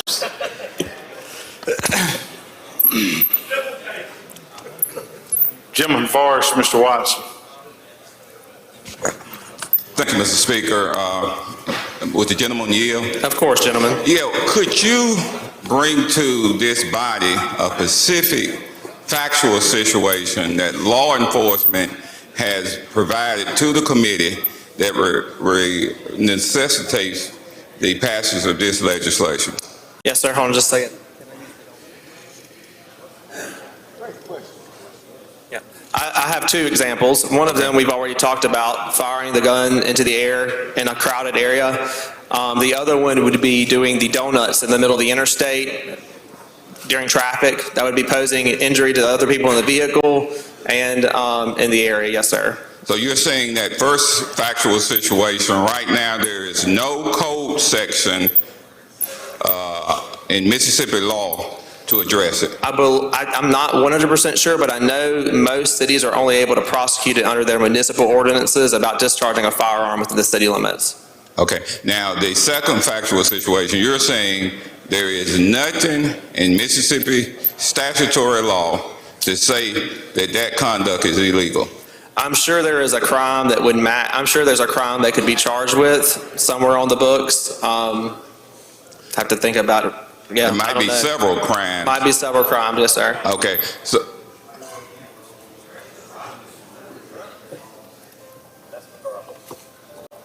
I have another example too. You have another one too? Yes, sir, and this isn't something that's occurred back home. Standing over an interstate overpass and dropping a brick on passing vehicles, that keeps occurring. People are being injured or hurt, having to dodge to miss. That's an example of a action that would fall under this crime. And you're saying there is nothing in statutory law to say that's illegal now? I'm not saying that there's nothing in statutory law that they could not be charged with right now. I'm just saying this would make it easier for them to be charged with a crime. And Oh, it would make it easier? Right.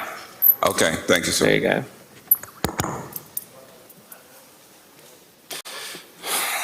Gentleman from Smith, Mr. Tullis.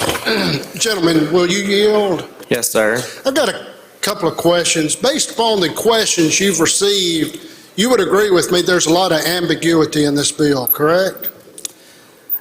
I don't see ambiguity, but I've done a lot of research into other states and how they've interpreted the crime. But I do get why it would be that way right now. Let's go back to your example of throwing something off of overpass. There's already a crime for that, correct?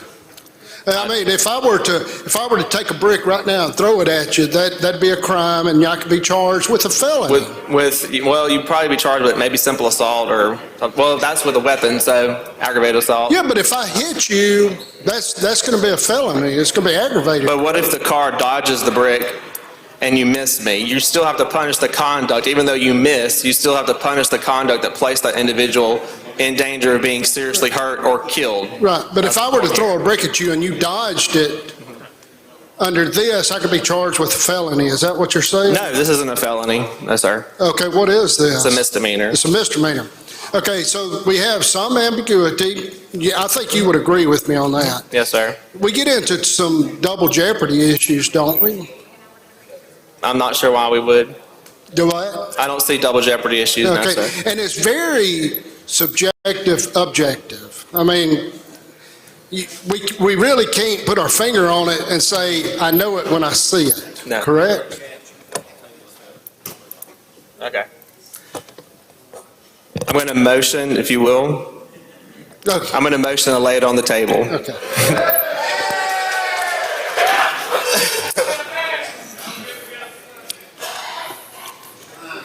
Motion's to lay the bill on the table. All in favor say aye. Opposed, no. House is not voting. Ayes have it. All right. Next item, gentleman from Smith, Mr. Tullis, what purpose you seek recognition? You pass. Just wave your hand, that means pass, okay? Thank you. Gentleman Jones, Mr. Scoggin. Thank you, Mr. Speaker. On behalf of the Jones County delegation, I would like to introduce the Laurel Board of Realtors up here in the North Gallery. If y'all will stand, please, and make them feel welcome.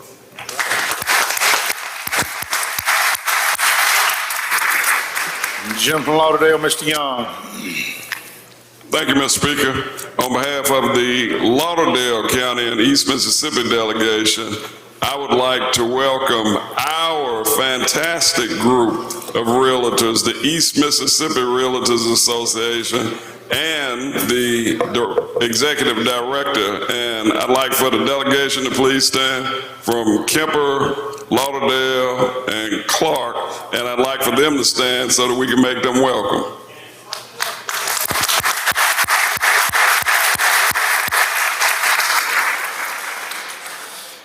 All right, next item. All right, thank you, Mr. Speaker. I want to pass item number 17 and move it to the hill of the calendar, please. All right, we can do that. And I would call up item number 18, House Bill 1207, which is a committee sub. Ask that you recognize the gentleman from Oktibbeha. Gentleman calls the bill up, moves that the rules be suspended. Bill considered and engrossed, read the third time, placed on final passage. All in favor say aye. Opposed nay. The ayes have it. Gentleman moves committee substitute be adopted for consideration of the original bill. All in favor say aye. Opposed nay. The ayes have it. Gentleman from Oktibbeha is recognized. Thank you, Mr. Speaker. Ladies and gentlemen, House Bill 1207 is an act to amend the 97-533, which is the exploitation of a minor. In the past, this is tightening up some of the language that was in there, and The most important part of this is current law, but the most important part of this is actually on line 54. It changes any person 18 years or age or older who violates the provisions of this section, or any person 18 years of age who violates the provisions of 97-533 with a person at least 14 years of age but under 16 years of age shall be guilty of a felony. Now, what this is doing is if someone is trying to get a child to talk to them or send them explicit pictures, or they're actually sending that child explicit pictures, this will cause, it layers in a felony. Now, that's current law, but this tightens that language up so that we don't have to wonder exactly what age limitations that we're looking at with this is. The only other parts of this that are changed as well is that on line 62, it says any person 18 years of age or older, or any person 18 years of age who violates the provisions between 14 and 16. Over the next few years, more than likely with our crimes, especially dealing with children, we're going to try to make certain that these line up with each other for the ages that we're trying to deal with here, so that we're not in a situation where children that are behaving badly aren't necessarily treated the same as adults. That's what we're trying to do, is make sure that that's clear, that we have some clarity. I'll be willing to answer any questions if there are any. Questions? Gentleman from Washington, Mr. Hines. I was reviewing this. Quick question.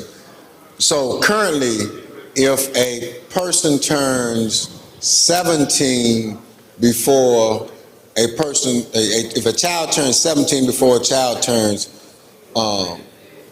15, then that opens up a whole different set of circumstances, statutory rape and all that stuff.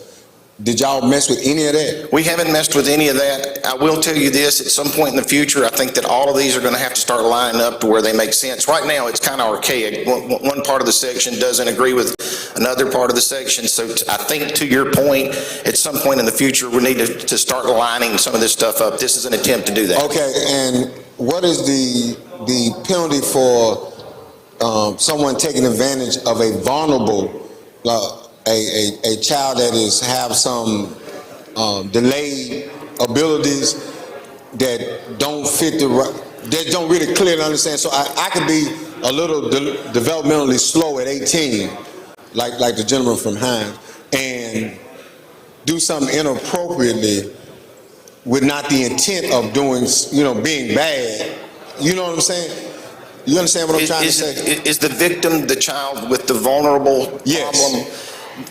In that situation, you're dealing with a vulnerable person, and that's kind of a different. Matter of fact, there's other statutes that can address that. I just want to make sure we don't leave nothing out, so we take care of those kids. Thank you, gentlemen. I think that's an excellent point, and I appreciate you saying that, but that doesn't affect this part. All right, I don't see any further questions. Open the machine, Madam Clerk.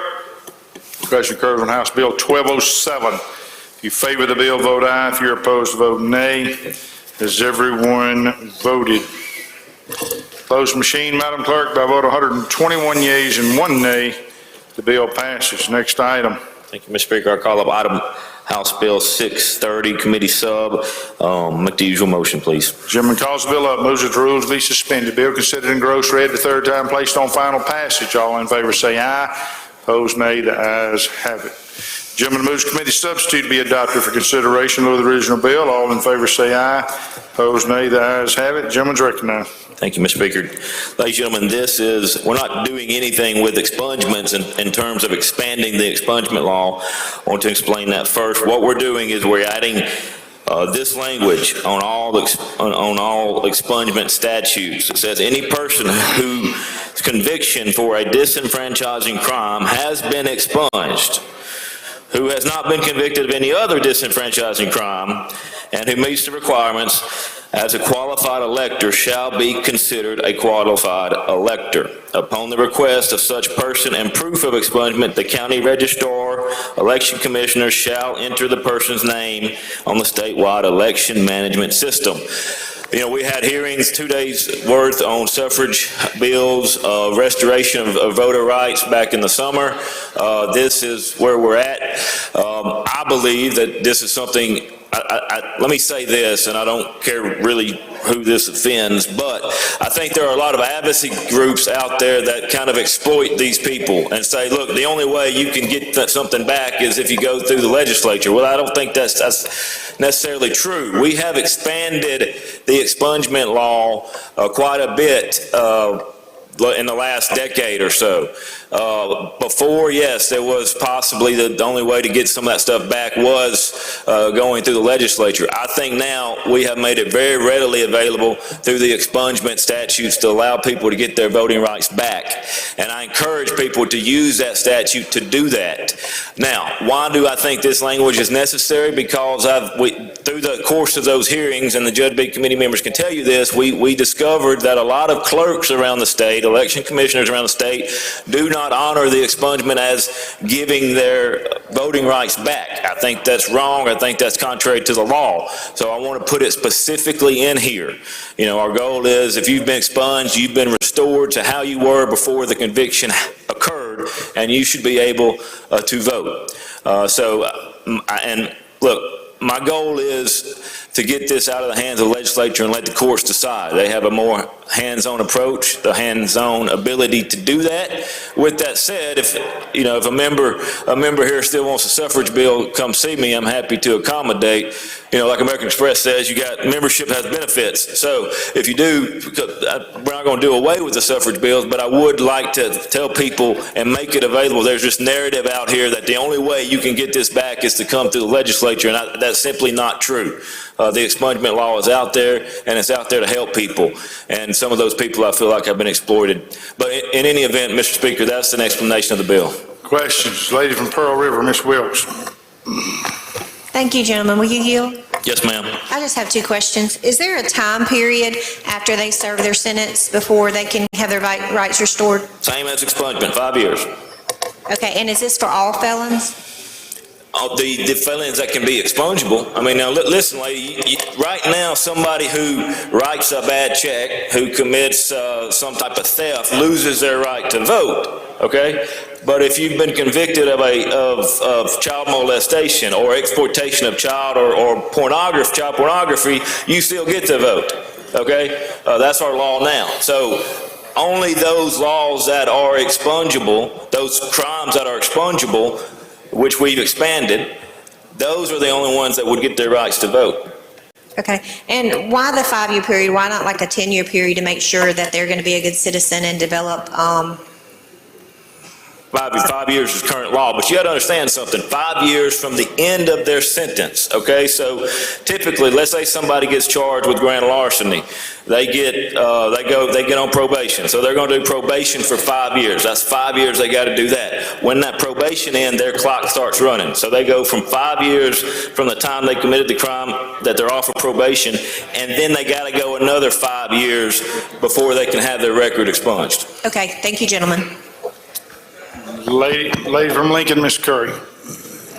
I have will the gentleman yield? Yes, ma'am. I have a constituent, and I'm trying to read this quickly. So do they have to hire a lawyer, or the election commissioner can just do it? I'm all about hiring lawyers, lady. I know you are. That's why I'm asking. But yes, typically, yes. Now, in some situations, okay, let's say somebody's in drug court. All right, if someone's in drug court and they finish their drug court process, all right, at the end of that time, drug court themselves will expunge the record. Right. All right, so in that situation, no, they would not have to hire a lawyer. That's part of what drug court does. So. But everybody else who's not in drug court would have to have hire a lawyer to have this done. The expungements are weird, but for the most part, yes. Thank you. Gentleman from Tallahatchie, Mr. Reynolds. Gentlemen, even with the passage of this, is it not true that, and I think this is a good thing, but as far as somebody worried about it, opening it up, we would still be, I believe, maybe with one other state, the most restrictive state in the nation about disqualification by virtue of a felony. Isn't that correct? Gentlemen, you've been here longer than I've been alive. I'll take your word on it. And gentlemen, I do believe that it is the case that there would be, I think there are 43 states that don't have it at all, and we are one of the 7 that have disqualifications, and we're one of the most severe of those. I believe that to be correct, gentlemen. Gentlemen, sometimes, well, you've heard the old saying, how to eat an elephant, right? Sometimes you got to eat an elephant bite by bite. So that's what we're looking at. Gentlemen, I appreciate your step. Any further questions? I don't see any. Open the machine, Madam Clerk. Question occurs on House Bill 630. You favor the bill, vote aye. If you're opposed, vote nay. Has everyone voted? Close the machine, Madam Clerk. By a vote of 116 yeas and 5 nays, bill passes. Next item. Thank you, Mr. Speaker. I'll call up item number 20. Ask that you recognize the gentleman from October Hall. Gentleman calls bill up, moves that the rules be suspended. Bill considered engrossed, read the 3rd time, placed on final passage. All in favor say aye. Opposed, nay. The ayes have it. Gentleman from October Hall. Thank you, Mr. Speaker. House Bill 689, ladies and gentlemen, it's a repealer. It's already current law. This is to help fund our probation officers. I'll read you the title on it to make sure you understand. It's extend the date of the repealer for the authority of the Mississippi Department of Corrections to collect the monthly fees from offenders who are on probation, parole, or any other field supervision, and deposit these funds in the Community Service Revolving Fund. This $55 is set up so that we can have a probation system, and it helps fund that. That's what this does. That's all this does, and that's my explanation of the bill. Questions? I don't see any. Open the machine, Madam Clerk. Question occurs on House Bill 689. If you favor the bill, vote aye. If you're opposed, vote nay. Has everyone voted? Close the machine, Madam Clerk. By a vote of 112 yeas, 7 nays, bill passes. Announcements, Mr. Clerk. Announcements, Madam Clerk. Announcements by the members. Jump from DeSoto, Mr. Hale. Thank you, Mr. Speaker. I would like to invite this colleagues at 11:45 to 12. We're going to be going down and having the first responders luncheon. We'd like for everyone to show up. Thank you. Jump from Marshall, Mr. Kincaid. Yes, sir. Thank you, Mr. Speaker. On yesterday's calendar, I'd like to hold House Bill 1035 on a motion. Okay, we can do that. Jump from DeSoto, Mr. Hopkins. Thank you, Mr. Speaker. I'd like unanimous consent to change my desk mate's vote on yesterday, Representative Brown.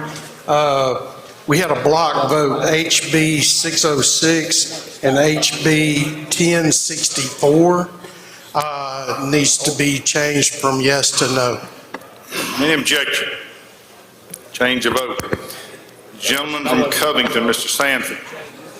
Thank you, Mr. Speaker. On House Bill 1001, which was on today's Ways and Means calendar, I believe I was recorded as present. I need to be recorded as voting no, please. Any objection?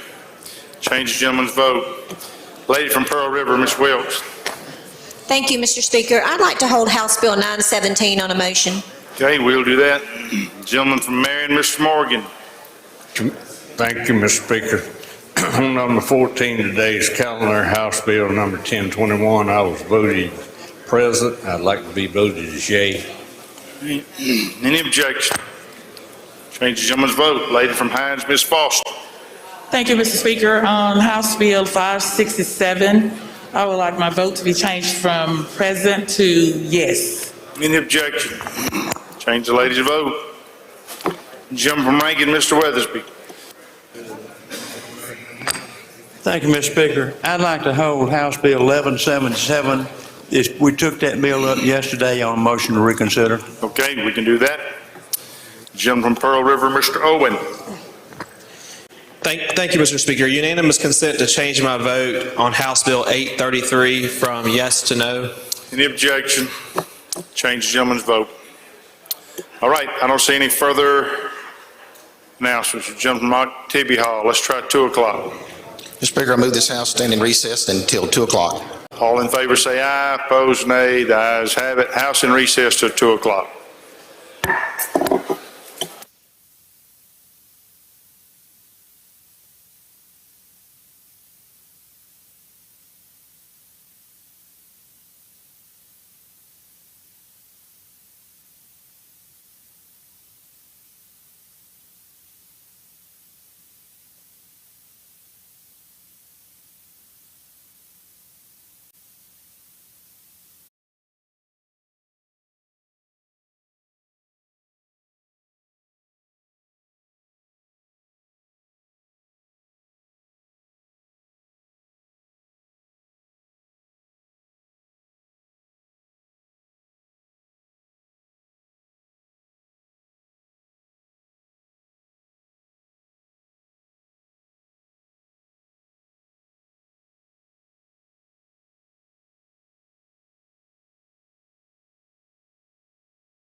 Please let the House come back to order.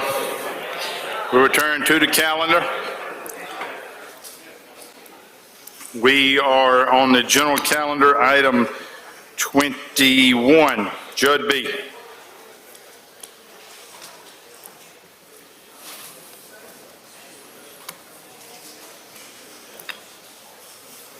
Thank you, Mr. Speaker. I'd call up item number 21, House Bill 589. I ask that you recognize the lady from Amit to handle the bill.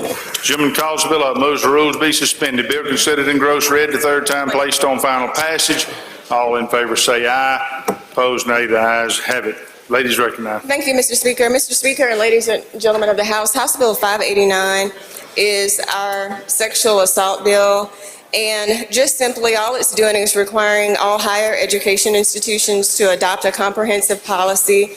This policy has to be consistent with federal and state law, and it's going to be relative to the institution's response to allegations of sexual assault, domestic violence, stalking, and sexual exploitation. The bill also requires each higher education institution to prominently publish their policy so that the students and faculty will have easy access to the information. The institution will also have a confidential advisor that is going to provide resources, counseling, and mental health support to complainants, respondents, and survivors. And each higher education institution is also going to provide training to inform all employees and student employees how to assist any student who alleges a violation of the policy. And each higher education institution is going to adopt a policy and procedure as to how to resolve complaints of alleged violation. And finally, the last part of the section is just a preemption section. That's an explanation of the bill. Mr. Speaker, I'll yield for any questions. Questions? Gentleman from Tishomingo, Mr. Carpenter. Passes. Gentleman from Ballard, Mr. Sanders. Thank you, Mr. Speaker. Lady Year. Oh, yes. As a former director of public safety at one of our IHL institutions, it has always been required that it was reported of the number of assaults on campus. So I'm asking, is this particular bill, does it take out anything, add anything that's already been done? No, gentlemen. So in the language of the bill, we respond and also cite the Jean Cleary Act, which is, I think, what you're referring to. Under the Jean Cleary Act, you have to report any number of assaults, rapes, etc. So that language is still in the bill. What this bill is seeking to do is to adopt a comprehensive policy, because what we found over the course of several years is that each institution may have a different way that it goes about handling it, and we also want to make sure that students know where to find this information. So during the earlier part of the session, I went on just to kind of see on different websites like where it's published, is it uniform, etc. And so this is about making sure that the educational institutions have a comprehensive policy as much as possible, make sure it's uniform, make sure that anyone who needs access to the information, and once they start that process, that they're actually getting the resources that they need. Okay, thank you. You're welcome. Don't see any further questions. Open the machine, Madam Clerk. Question occurs on House Bill 589. If you favor the bill, vote aye. If you're opposed, vote nay. Has everyone voted? Has everyone voted? Close machine, Madam Clerk. By a vote of 114 yeas, 3 nays, the bill passes. Next item. Thank you, Mr. Speaker. I'd call up House Bill 626, item number 22, and the committee sub make the usual motion. Gentleman calls bill up, moves that the rules be suspended. Bill considered and gross read the third time, placed on final passage. All in favor say aye. Opposed nay. The ayes have it. Gentleman moves committee substitute be adopted for consideration in lieu of the original bill. All in favor say aye. Opposed nay. The ayes have it. Gentleman's recognized. Mr. Speaker, would you recognize the gentleman from Harrison to handle the bill? Gentleman from Harrison recognized to present the bill. Thank you, Mr. Speaker, Mr. Chairman. Ladies and gentlemen of the House, House Bill 626 is in response to the rampant theft of catalytic converters around the state. Criminals have made a business out of sawing catalytic converters off of vehicles and selling them to scrap metal dealers. These thefts have occurred at auto repair shops, automobile dealerships, neighborhoods, and churches. So in collaboration with the Secretary of State's office, we have worked to tighten the standards for dealing in scrap metal and specifically catalytic converters, while strengthening the criminal penalties for violations related to catalytic converters and scrap metal theft. I'm going to go over just a few substantive changes that we've done in conjunction with the Secretary of State. Any business or individual dealing in scrap metal will have to register with the Secretary of State upon 60 days of passage of this bill. Those applying for scrap metal dealer licenses will have to disclose if they're a felon within 5 years of the application. In other words, 5 years of application date, you had a felony, you have to declare that. The Secretary of State will conduct background checks on all applicants. You cannot pay cash for catalytic converters. The minimum sentence will change when you commit a felony from $5,000 to $25,000. It will be a 1-year minimum sentence. From $25,000 and above, it will be a 3-year minimum sentence. Nothing else changes in the sentencing guidelines. The legislation shall take precedent over local ordinances, and we do have a reverse repealer in this bill. That concludes an explanation of the bill, Mr. Speaker. Questions on the bill? Gentleman from Washington, Mr. Hines. Thank you, Mr. Speaker. Gentleman, yield. I gladly do. Was there any consideration given to up in the Delta, we have people cutting down fiber, high fiber internet wire and selling it as well? Was any consideration given to about adding that particular copper? Yeah, thank you, sir. Sure. Yeah, that copper, they're cutting down. What is happening, they're climbing the poles and cutting the copper down. Was any consideration given to adding some more teeth to strengthen that? Gentlemen, what I would say to that is we have a reverse repealer in it for that reason. If you'd like to come with something, please come talk to me and we could consider putting it in there. Thank you, because it's costing a lot of money. Yes, sir. Okay. Gentleman from Hines, Mr. Bell. Thank you, Mr. Speaker. Gentlemen, you yield. Gladly. Quick question. Yes, sir. I got lost in a part where you said the Secretary of State is going to do what? The Secretary of State, what now? I can't hear you. No, you said the Secretary of State is going to do what?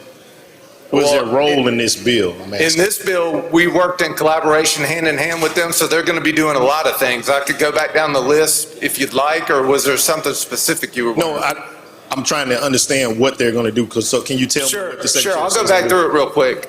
Any individual dealing in the scrap metal business will have to register within 60 days if we pass this. They're going to run background checks, and they're going to make you declare whether you've had a felony conviction within 5 years of your application. That's the main things. Okay, so good point. So if the individual did have a felony, it's not automatic grounds for declining, but they will take it upon consideration. In other words, I think the intent would be if you had just had a felony conviction 3 years ago and you were running a chop shop, it may not be the best idea for you to be dealing in scrap metal. Is the line of thinking there? I got you. All right, thank you, gentlemen. Yes, sir.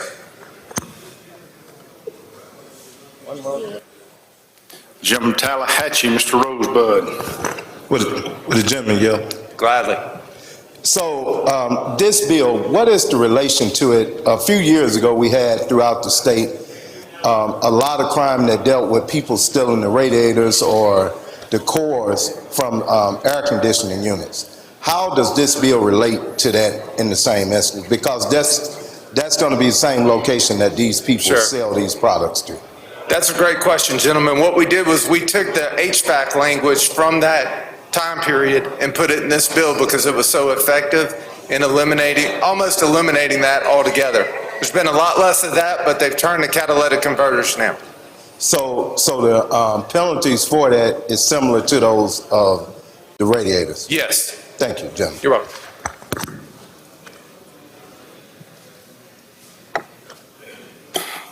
Gentleman from DeSoto, Mr. Eubanks. Thank you, Mr. Speaker. Gentlemen, the church that I work for has had 5 catalytic converters cut and stolen off of our vehicles. It's cost us over $5,000 to fix. And so I like the idea of putting the brakes on people being able to do that. But what if I own scrap cars and I want to sell that kind of scrap metal? What kind of allowances? You may have already said, I just may not heard, but we want to stop the wrong people from doing it. But if I have the right and the ownership, do I still have the ability to come in and sell that? You as an individual, from my understanding, and we're mainly talking about catalytic converters here, is if you have proof that you've replaced the catalytic converter and you want to sell your old one, you could do that with the proof that you've done that. But now, if you come in with 5 and you're just an individual, not so much. You would have to prove that you're a legitimate business or scrapyard? Yes. Okay, thank you. Any further questions? I don't see any. Open machine, Madam Clerk.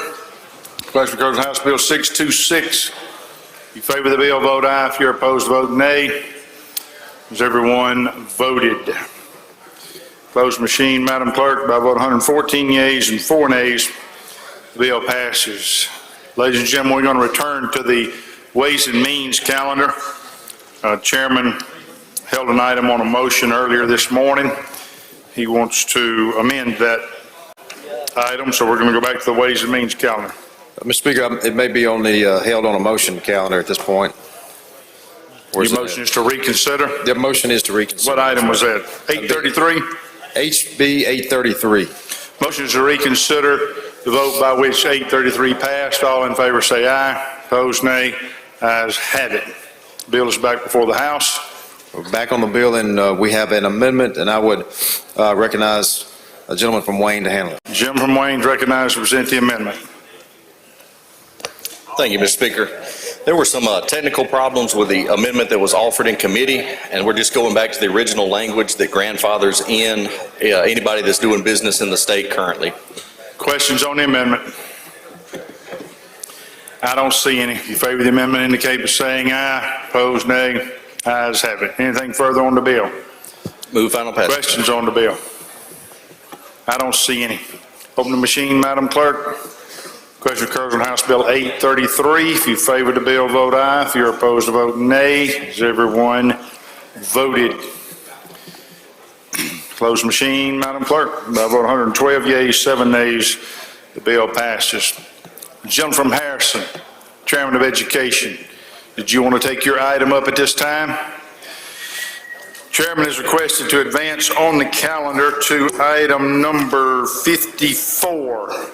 Is there any objection? We have guests in the gallery that we want to honor with this bill. No objection. We will advance on the calendar item 54, House Bill 1313. Thank you, Mr. Speaker. I'd like to call up House Bill 1313, make the usual motion. Gentleman calls the bill up, moves it to rules be suspended, bill considered in gross read, the third time placed on final passage. All in favor say aye. Opposed, nay. The ayes have it. The bill is before the House. I believe I have an amendment from a gentleman here, Mr. Speaker.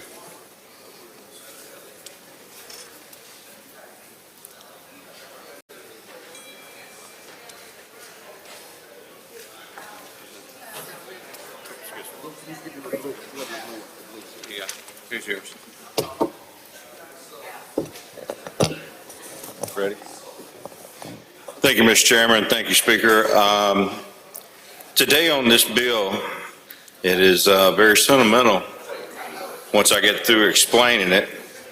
I think we got some of the young adults up in the gallery, what this bill is pertaining to. And if you would, if they would, stand up, please. Ladies and gentlemen, these are some of the foster children.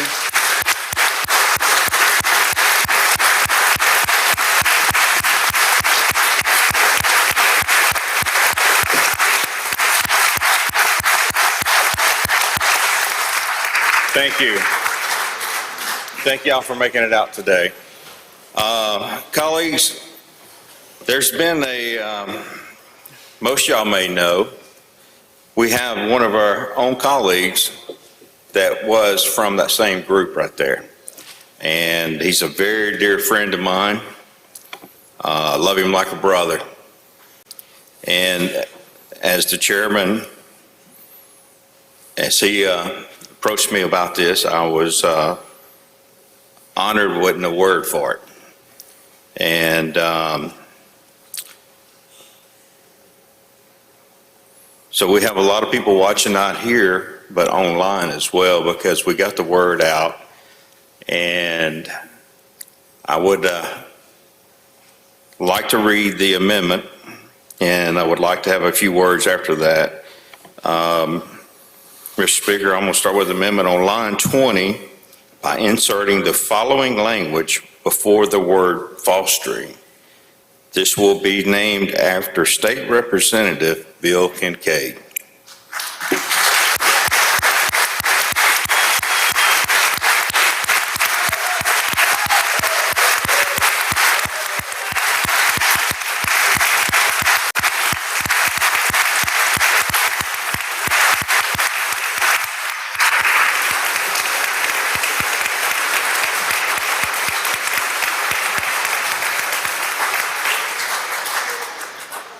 If you want to hear a very humbling story from a very humbling man, if you ever have a chance, listen to the man's story. It's unbelievable. It'll make the hair on your neck stand up. I did talk to his wife several times this week and last week. We got bad weather coming in, but it's there today. So she is watching it on live, I guess, YouTube or our website. She said she's sorry that she wasn't able to make it, but she couldn't drive in the ice. So we love her. She's a very, very sweet lady. We call her Miss Shook. And Bill, I would like to ask you to come up and have some words, if you would, please, sir. But also, I would like to thank the people behind the scenes, these ladies and gentlemen up here, a bunch of people over here on this side, and the speaker and the chairman for allowing us to do this today. I've been here 6 years, and it's the first time I've ever seen anything this emotional come before the body. And I'm going to let Mr. Representative Kincaid have a word to say, but thank y'all very much.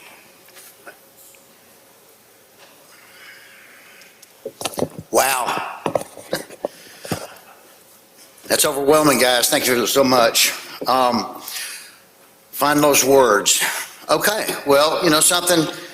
My story is not so unlike all of our stories. All of our stories are special and important, and they're humbling. And so it's just what you do with that story defines who you are. And I've taken my story as energy, and I've turned it into something positive. And I think I would venture to say that all of you have done the same thing.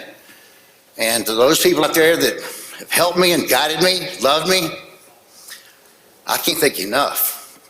And to go from what I've gone through, whatever that might have been, to have a seat in this round room with these great colleagues is one of the greatest moments of my life. Thank you.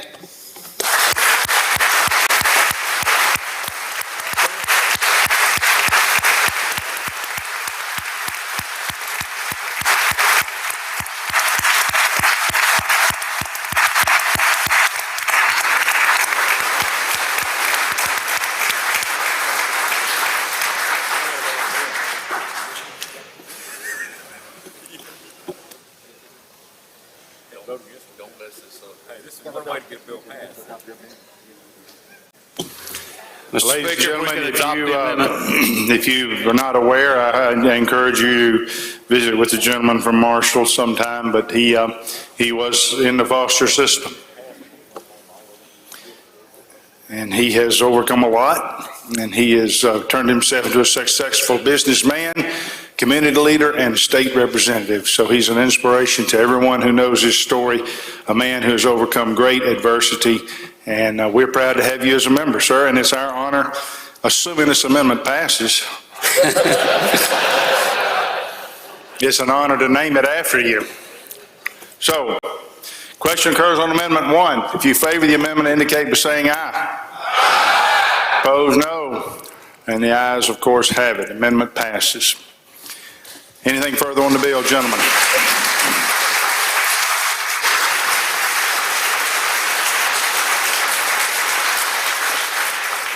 Yes, I want to briefly talk about what this bill does and talk about the importance of it. It's going to be hard for me to get through.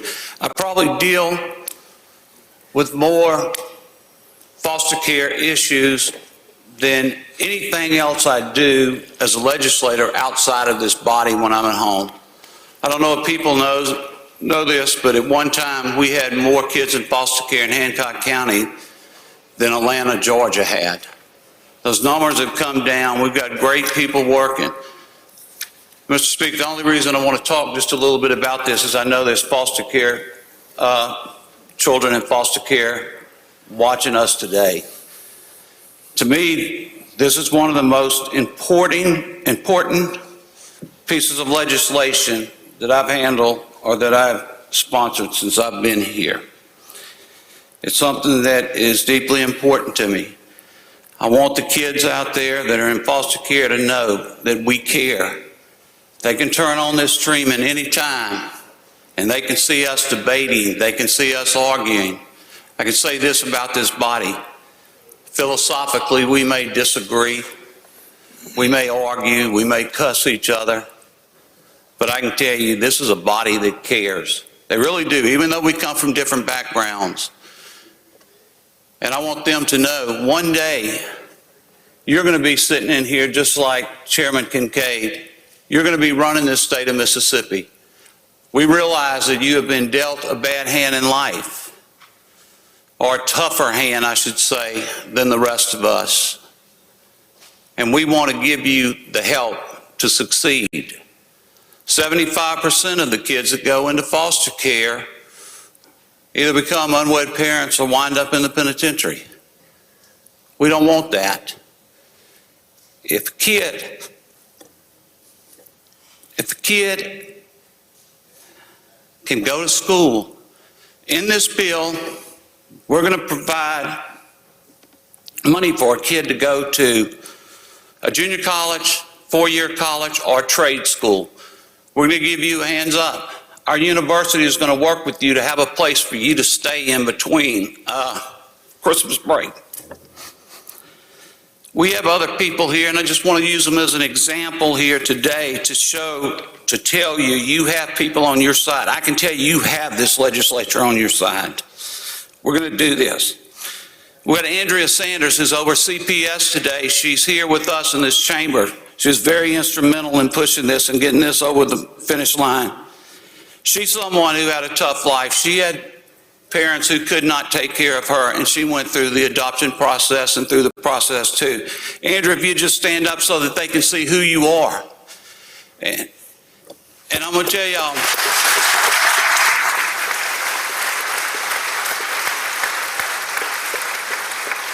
this is a woman who cares. This is a woman who went through the process, who understands. I want to say that we have the Mississippi Youth Voice here today. We have the Mississippi Children's Village. We have Methodist Children's Home, Canopy for the Youth, Appella Adoption, Catholic Charities, Hope Village for Children, Faith Haven Emergency Youth Shelter, Christians in Action, Sunnybrook Children's Home, Youth Villages, Southern Christian Services for Children. All of these people were instrumental in getting this passed.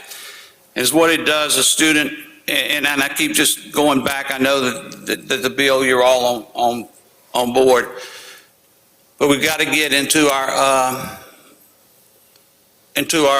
lower income areas and schools that may not be as good as ours. We've got to have counselors, we've got to have CPS, we've got to have the people to make sure this information gets to those children. If it doesn't get to the children, it doesn't help them at all. It's the same as getting into junior college. You can get into junior college. If your grade's not there, your ACT's not quite there, you can go in on probation like any other student can now, and you can take some remedial courses and get you caught up. This is up to 26 years of age you can go. If you're in the military or something and you get deployed somewhere, we'll give you those extra years to come back and still get your diploma and work with you. I think this is very important. I can't tell you how proud I am of this. I ask all of you to please go sign on to House Bill 1313, be a part of it. And there's a lot of inspiration in here. We all have different stories, and we've overcome. And I believe with this piece of legislation that it's going to give them a chance. Again, Mr. Speaker, that's an explanation of my bill. Questions on the bill? Gentleman from Washington, Mr. Hines. Thank you, Mr. Speaker. I would like to request that the entire membership be placed as authors on this piece of legislation. All right. If you wish not to be on this piece of legislation, go by the clerk's office and remove your name. Any other question? I don't see any. Open the machine, Madam Clerk. Question occurs on House Bill 1313. If you favor the bill, vote aye. If you're opposed, vote nay. Has everyone voted? Has everyone voted? Close the machine, Madam Clerk. By a vote of 118 yeas and 0 nays, the bill passes.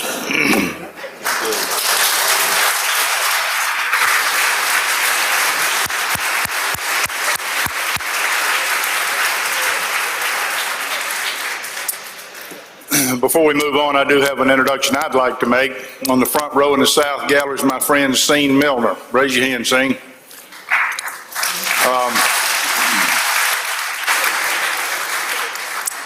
Another inspirational story. This young man grew up at the Baptist Children's Village. He was a foster child there, put himself through college, put himself through law school, became a very prominent attorney.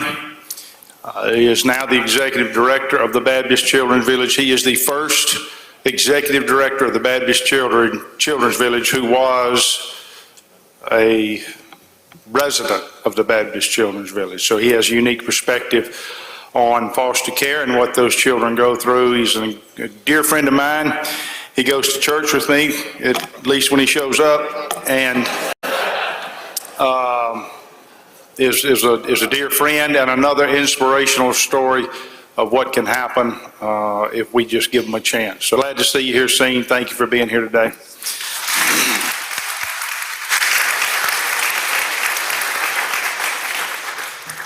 All right, we will return to the calendar. We are down to item number 23 on the general calendar. Your Honor, I would ask that, Mr. Speaker, sorry. I would ask that we skip item 23 and it go to the heel of the calendar. All right, we'll do that. Item number 24, I would call up the committee sub, House Bill number 980, and make the usual motion. The gentleman calls the bill up, moves that the rules be suspended. Be considered engrossed, read the third time, placed on final passage. All in favor say aye. Opposed, nay. The ayes have it. The gentleman moves committee substitute be adopted for consideration in lieu of the original bill. All in favor say aye. Opposed, nay. The ayes have it. Gentleman recognized. Mr. Speaker, I have an amendment that I will explain and explain the bill at the same time. You're recognized for your amendment. Thank you, Mr. Speaker. The bill in 980, from time to time what happens is the federal government will classify a new drug or declassify a new drug, and we're not in session. And so we can't schedule it or we can't unschedule it. What this allows is for the state health officer to classify that. So what happens from time to time, and this has occurred in Mississippi, where somebody may have a child who has had seizure problems or issues, and they need a medicine, and they can't get the medicine or the prescription until we come back in 6 months later. Well, a lot of damage has occurred in that 6 months. So this would give the discretion. What the amendment does is it changes a word shall to may. So it gives a discretion for that health officer to schedule something. Now, they can only do it for 2 years. If we haven't acted affirmatively within 2 years, it goes back to how it was, whether that was classified or unclassified. This is just a way to try to help fill a need when we're out of session. The health officer cannot, it's unconstitutional, cannot decriminalize the possession of a drug. but can allow it to be, if it was, for example, some new pharmaceutical that needed to be used in Mississippi, he can allow that to be coming into Mississippi. So that's an explanation of the bill, amendment and bill, Mr. Speaker. Questions on either? I don't see any. If you favor the amendment, indicate by saying aye. Opposed, nay. The ayes have it. Open the machine, Madam Clerk. Question occurs on House Bill 980. If you favor the bill, vote aye. If you're opposed, vote nay. Has everyone voted? Close the machine, Madam Clerk. By a vote 119 yeas, 0 nays, the bill passes. Next item. Mr. Speaker, item number 25, House Bill 1010, committee sub. I would call it up, make the usual motion. Gentleman calls the bill up, moves that the rules be suspended. Bill considered and gross read the third time, placed on final passage. All in favor say aye. Opposed, nay. The ayes have it. Gentleman moves committee substitute be adopted for consideration in lieu of the original bill. All in favor say aye. Opposed, nay. The ayes have it. Gentleman's recognized. If you'd recognize the gentleman from Wayne to handle the bill. Gentleman from Wayne. Thank you, Mr. Speaker. House Bill 1010 is a two-part bill. The first part begins on lines 58 and just creates a definition for the word firearm. There was a little bit of ambiguity between the ATF's definition and one of our current AG opinions, and this just takes word for word the ATF definition of firearm and puts it in statute. And the second part of this bill is lines 103 through 106, which was an amendment offered in committee that just creates a misdemeanor provision for a felon in possession of a firearm. This would give the prosecutors a little bit more leeway for any instance that maybe that deserves a little bit lesser penalty. I'll be glad to answer any questions. Questions? I don't see any. Open the machine, Madam Clerk. The question occurs on House Bill 1010. If you favor the bill, vote aye. If you're opposed, vote nay. Has everyone voted? Everyone voted. Closed machine, Madam Clerk. By a vote of 119 yeas and 1 nay, the bill passes. Next item. Mr. Speaker, for House Bill 1418, we've got a committee sub. I'd like to make the usual motion. Gentleman calls the bill up, moves that the rules be suspended. Bill considered and gross read the third time, placed on final passage. All in favor say aye. Opposed, nay. The ayes have it. Gentleman moves committee substitute be adopted for consideration in lieu of the original bill. All in favor say aye. Opposed, nay. The ayes have it. Gentleman's recognized. Thank you. House Bill 1418 is the Second Amendment Preservation Act. This is pretty similar to last year's preemption bill and just aims to protect our Second Amendment from any type of government overreach. I'll be glad to answer any questions. Questions? Lady from Hines, Ms. Yates. Thank you, Mr. Speaker. Will the gentleman yield? Absolutely. Can you point to me in this version of the bill where public schools or private schools, K through 12, or preschools are discussed? I don't think that is in this bill unless the code section,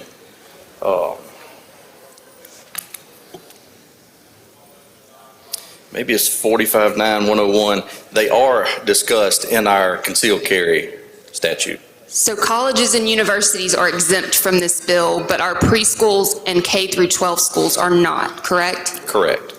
So we can take our guns to schools? You can if you are concealed, a enhanced concealed carry holder. Thank you.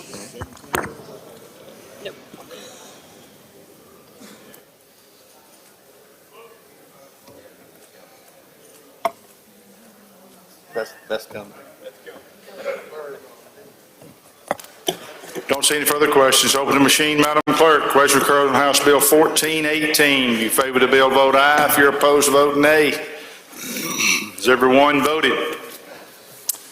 Close the machine, Madam Clerk. By a vote of 83 yeas, 35 nays, the bill passes. Next item. Thank you, Mr. Speaker. House Bill 1061, I'd call it up, make the usual motion. Gentleman calls the bill up, moves that the rules be suspended. Bill considered and gross read the third time, placed on final passage. All in favor say aye. Opposed, nay. The ayes have it. Gentleman's recognized. Ladies and gentlemen, this is our landlord-tenant. Right now, there is a federal ruling out of the Northern District of United States Court in Mississippi. There's a judge that has ruled that our eviction statute is basically unconstitutional, and we do not have at least momentarily, and a constitutional way to evict somebody. This attempts to correct that. What the bill really requires, for the most part, is it requires courts to give 7 days for the tenant to move out and 72 hours after that for the tenant to collect their belongings if the constable has given it to them.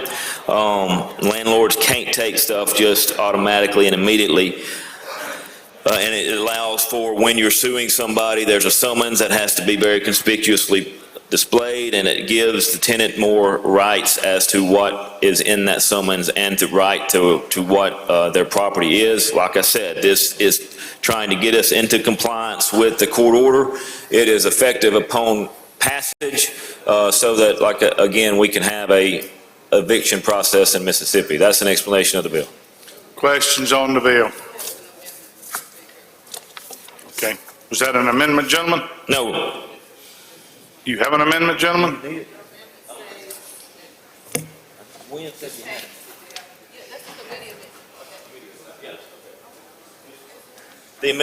Mr. Speaker, I'm sorry. The amendment was making it effective upon passage. Questions on the amendment? I don't see any. If you favor the amendment, indicate by saying aye. Opposed, nay. Ayes have it. Question, any further amendment? No, sir. Questions? Gentleman from Jackson, Mr. Zuber. Thank you, Mr. Speaker. Mr. Chairman, will you yield? Yes, sir. Quick question. What happens, is there any change in the process if the tenant does not take his or her personal items out of the house or the apartment? The only change is they've got 72 hours from the time that the court makes a ruling of terminating them. They've got 72 hours from that point, 7 days. They've got 72 hours after that 72 days to get their stuff. That's really the only change. And if they don't? If they don't, then we can still? Too bad, so sad. Gentleman from Washington, Mr. Hines. Thank you, Mr. Speaker. Gentleman Yield. Yes, sir. Does the tenant have to be served process, or can the process be posted on the home? Well, we still have the email way if they consented to that on the lease. You know, they could be notified by email. But yes, they're going to commence an eviction. You have a sworn affidavit. You state the facts. You identify a copy of the written notice of the breach is delivered to the tenant pursuant to another statute. Okay. Gentleman from Octavia Hall, Mr. Taylor. Thank you, Mr. Speaker. Gentlemen, will you yield? Yes, sir. Is there anything in this bill that has to deal with a relocation plan for individuals that may be evicted, that may actually receive HUD funding or something along those lines? No, sir, nothing more than they have a little bit more notice. More notice? Yeah. Thank you. All right, I don't see any further questions. Open the machine, Madam Clerk. The question occurs on House Bill 1061. If you favor the bill, vote aye. If you're opposed, vote nay. And everyone voted. Closed machine, Madam Clerk. By vote 114 yeas and 4 nays, the bill passes. Next item. Thank you, Mr. Speaker. I call up item 28, House Bill 1079. Ask that the lady from Lowndes be recognized. I call it up, make the usual Gentleman motion. calls the bill up, moves the rules be suspended. Bill considered in gross read a third time, placed on final passage. All in favor say aye. Opposed, nay. The ayes have it. Lady from Lowndes is recognized. Thank you, Mr. Speaker. I have before you House Bill 1079, which is an act to create the Sexual Assault Survivors DNA Bill of Rights. This bill codifies a federal law which was passed about 6 years ago in Washington. It was called the Survivors Bill of Rights Act of 2016. And this bill was a bipartisan bill that passed unanimously in the U.S. House and in the U.S. Senate. And it established for the first time statutory rights in federal code for survivors of sexual assault and rape, and impacts nearly 25 million survivors in the United States. As background, every 68 seconds, an American is sexually assaulted. Every 9 minutes, a child is sexually assaulted in the United States. This totals at least 430,000 citizens of the United States and over 60,000 children. What this bill would do, it would prescribe policies and procedures for the collection, processing, and preservation of sexual assault evidence. and it extends statutory crime victim rights to sexual assault survivors. It includes the rights to receive a forensic medical exam at no cost to the victim, to have a sexual assault evidence collection kit or rape kit preserved for 20 years, or the maximum applicable statute of limitations, whichever is shorter. They also have a right to receive a written notice when this rape kit or sexual assault kit is scheduled to be disposed or destroyed. And they also have the right to be informed about the results of forensic exams and whether or not there is a match in CODIS to a potential criminal. The main aim is to overhaul how assaults are reported and lessen the burden on those who are assaulted, who are often discouraged by the amount of hurdles that victims must go through. In short, this bill will prescribe special timeframes in which the evidence must be submitted. It also prescribes timeframes by which the victim should be notified whether there's been a match to someone in CODIS, and also prescribes confidentiality for those that may elect to have someone else be their personal representative. I will allow questions at this time.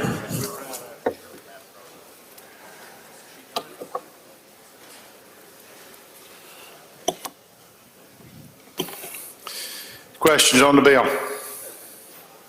I don't see any. Open the machine, Madam Clerk. Question occurs on House Bill 1079. If you favor the bill, vote aye. If you're opposed, vote nay. Has everyone voted? Close the machine, Madam Clerk. By a vote 121 yeas, 0 nays, the bill passes. Next item. Mr. Speaker, the next two items I would like to pass and keep them on the calendar in their position. Any objection? Hearing none, we will do that. Next item. Next item is item number 31. I would like to call up the committee sub, please. Chairman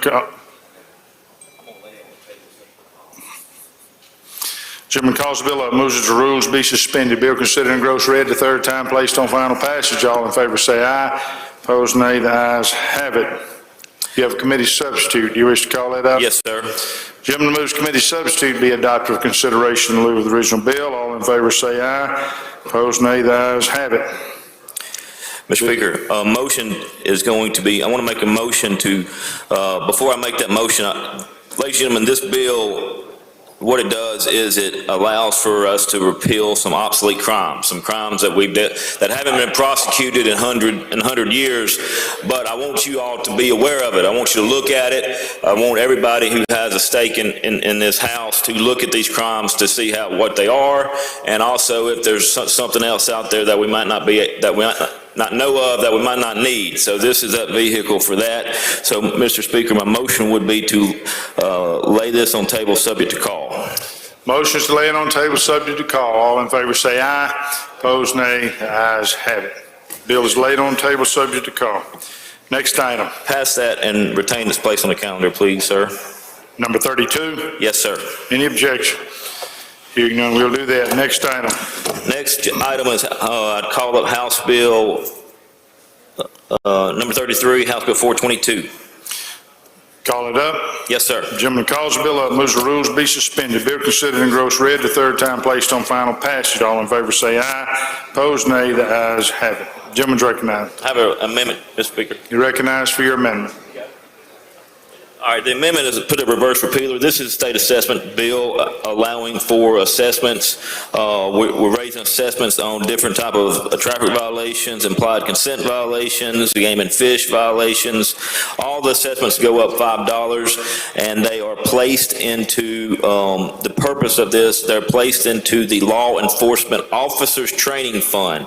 We would be raising these assessments basically in essence to fund a trooper school. And and like I said, the amendment is a reverse repealer. So that's an explanation of the amendment and the bill, Mr. Speaker. Questions on the amendment? I don't see any. If you favor the amendment, indicate by saying aye. Opposed, nay. The ayes have it. Any questions on the bill? Lady from Jones, Ms. Scott. Can the gentleman tell me what the average cost of a traffic ticket is now in the state of Mississippi? I can't tell you the average. It's going to depend. I think you'll have the assessments. Is it 400, 500? How much is it? It depends on the offense. Let me pull that up. Hold on. Well, if you're about 10 miles over the speeding limit, what is it? An average traffic violation under state law is 90. If this passes, it would be $90.50. Okay, that's what this assessment adds. That's what a traffic violation assessment is. An implied consent, which is a DUI assessment, is $243. Well, okay, gentlemen, so they've been overcharging my folks for speeding because they didn't have any, they weren't drunk, they were just speeding. And they paying $200 and $300. That could be in addition to some court costs, maybe even some local assessments involved. That court cost really can eat a lot of defendants up. I appreciate So that. the local people are, I thought we did all the assessments on the highway patrol. You have some state, but you're going to have some court costs that it costs to actually process the tickets and stuff. Those, I think, vary from every jurisdiction. And so $90 is what this traffic violation is. A traffic violation which would be under that particular section, like I said, DUI would be other speeding. Under speeding, it is, well, it doesn't give me a total, but yeah, about $10 is what it says for various things. Total state assessment about $90. Thank you so much, gentlemen. Jim from Newton, Mr. Rushing. Thank you, Mr. Speaker. Will Gentleman yield? Yes, sir. Just for clarification purposes, gentlemen, are you raising the total assessments $5 or each assessment? Because there's different assessments we have on traffic citations. Am I correct? We have different monies going to different pots. So I'm just wanting a clarification as if. No, that's right. It is raising, like on the general traffic violation, $5. On implied consent, DUIs, $11. Game and fish violations, $5. So it would just be $5 per citation? Yes, that's right. Not per assessment? Per citation, per conviction. Okay.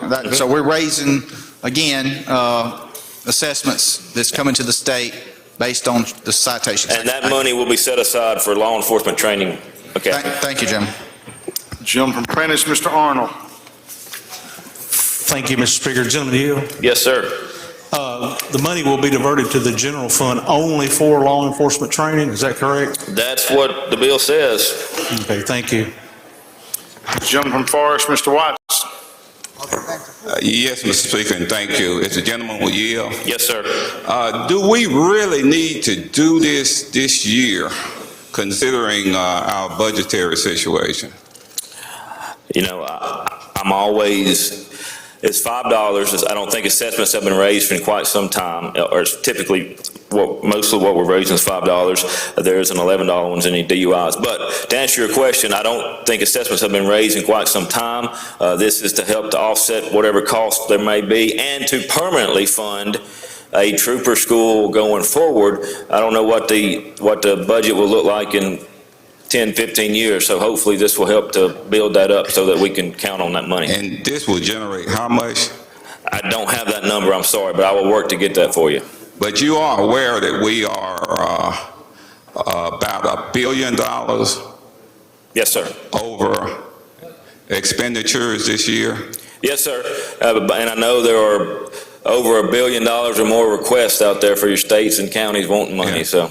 But I'm just saying to put these type of assessments on our people, considering the current state of our budget, and I'm just asking you, do you think this is the right time to do this? You know, I don't have a problem with it. There are people these people are breaking the law, or they've been convicted of breaking the law, and that's when the assessment attaches to them. I don't have a problem with raising up the money to help train our law enforcement and to fund our police at a better rate. Thank you, sir. Gentleman from Hines, Mr. Brown. Thank you, Mr. Speaker. Chairman, would you yield, please? Yes, sir. In light of what the gentleman from Forest just said about the current conditions of our budget situation in the state, have you stopped to think about perhaps the hardships that many of our citizens are going through because of the pandemic and the COVID-19 calamity that we've had in this state? People are already struggling, particularly lower and middle-income people. It just seems to me this is very mean-spirited on your part. There is, but let me ask you this, let me tell you this, that there's nothing in this bill that prevents a judge from waiving that assessment or waiving that fee if that person proves some type of indigency or that they can't pay. Well, but I mean, that's the point. Why would we want to do it at this period of time? That's what I'm driving. Couldn't we have put this off perhaps since we are in glorious ways in terms of our budget and people going through heartaches? Yeah. Can't hardly make ends meet as it is. I understand what you're saying. And of course, people are drinking more too because they messed up with the. They are, and everything is going, and with that, the cost of everything is going up as well. The cost of our law enforcement, the cost of the training, everything is going up too. So I think you can appreciate that everything costs a little bit more than it did a couple of years ago. I appreciate you though. I don't see any further question. Open the machine, Madam Clerk. Question occurred on House Bill 422. In favor of the bill, vote aye. If you're opposed, vote nay. Has everyone voted? Has everyone voted? Close the machine, Madam Clerk. A vote of 75 yeas, 38 nays. The bill passes. Next item. Thank you, Mr. Speaker. Call up House Bill 1080, Committee Sub, item number 35. Make the usual motion. No, I'm sorry, I skipped one. House Bill 1099, Committee Sub, make the usual motion. Chairman calls the bill up. Moves the rules to be suspended. Bill considered engrossed. Read the third time, placed on final passage. All in favor say aye. Opposed nay. The ayes have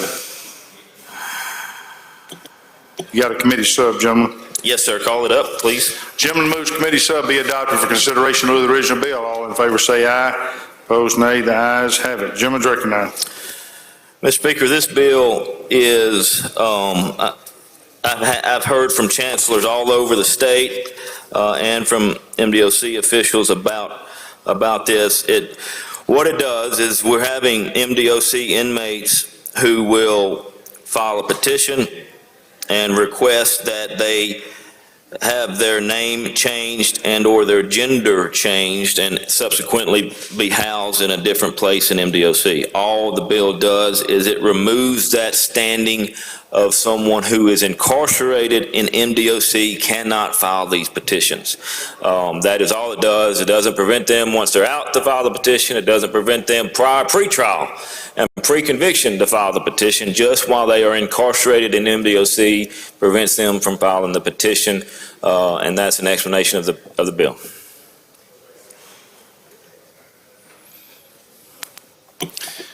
Questions, Jim from home, Mr. Clark. Thank you, Mr. Speaker. Would the gentleman yield? Yes, sir. Gentlemen, I understand where this bill is coming from. From my understanding, a lot of court systems been clogged up with people trying to represent themselves. But with that being said, sometimes when a person is incarcerated, they maybe switch religions, and part of switching their religion is to change their name. Don't you think it would be better served if you at least would allow them to hire an attorney to be able to do it than just a total prohibition? Let me say it like this. There's been a lot of bad actors with this that has caused us to be in the position that we're in now. I appreciate what you're saying, and people do change their religion, they change their name, but it also becomes a public safety issue as well, because people say change their names.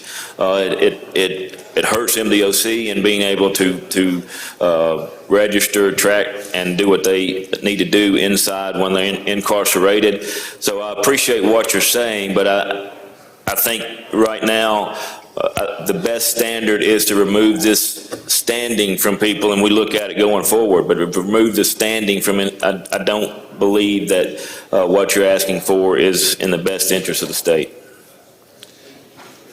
And also, gentlemen, there's been situations where there's a difference between a birth certificate correction and a name change. Sometime for other legal reasons, a person may need a birth certificate correction done. Would this also? It would, if they're not changing the name or their sex, that's just particularly what the bill talks to. So, I mean, technically, it's changing the birth certificate. It just says that the Commissioner, Mississippi Department on here cannot file a name change or petition, gender reassignment petition. So, on the birth certificate, no, you cannot change a male to a female. Potentially, I guess you could change who their biological father may have been or mother through this, but you're not going to be able to change their name and or their gender. And I guess I'm speaking specifically as relates to correcting a name.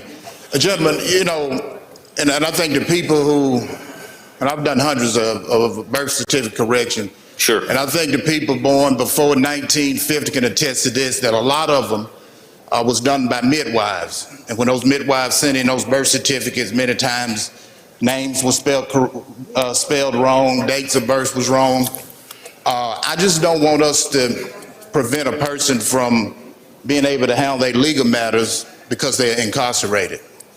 Yeah, and I understand that, and this bill and the language in this bill has been found to pass constitutional muster on the grounds that you're asking in other states, and I have that case law in my office, and I can get it to you if need be. So if a woman is in jail, or a man for that matter, and they get married, would this statute prevent them from? She could not change her name while she was incarcerated.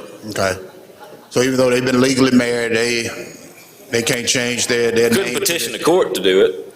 That's what we're limiting, petitioning a chancery court to do it. Thank you, gentlemen. Yeah. Don't see any further questions. Open the machine, Madam Clerk. Question recurs on House Bill 1099. If you favor the bill, vote aye. If you oppose, vote nay. Has everyone voted? Has everyone voted? Close the machine, Madam Clerk. By vote 184 yeas, 30 nays, the bill passes. Next item. Mr. Speaker, I call up the item number 35, House Bill 1080, and call up the committee sub, please. The gentleman calls the bill up, motions the rules to be suspended. Bill considered and gross read the third time placed on final passage. All in favor say aye. Opposed, nay. The ayes have it. The gentleman moves committee substitute be adopted for consideration in lieu of the original bill. All in favor say aye. Opposed, nay. The ayes have it. Gentleman's recognized. Would you recognize the lady from Lowndes to handle the bill? Lady from Lowndes is recognized.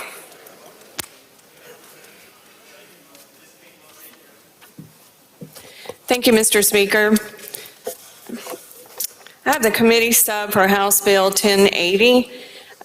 What we have here, we have definitions regarding sexual assault and rape. We have some very archaic language still in our statute here. Under 97-3-69, in the current statute, it states in the trial of all cases under the, last preceding section, it shall be presumed that the female was previously of chaste character, and the burden shall be upon the defendant to show that she was not. So we are going to remove that phrase regarding chaste character, and you'll see on lines 14 through 16 the revision there on that.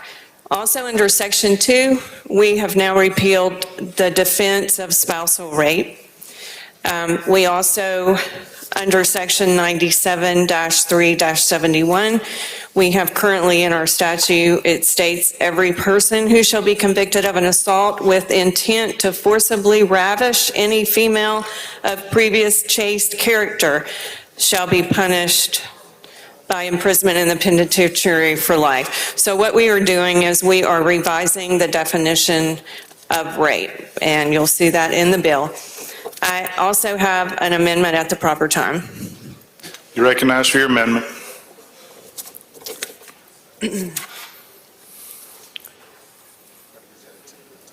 Okay.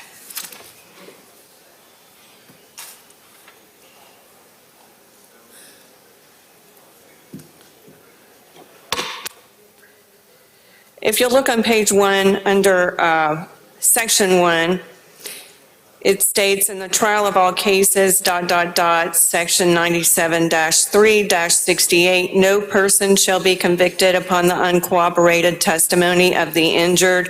We want to strike female and insert person.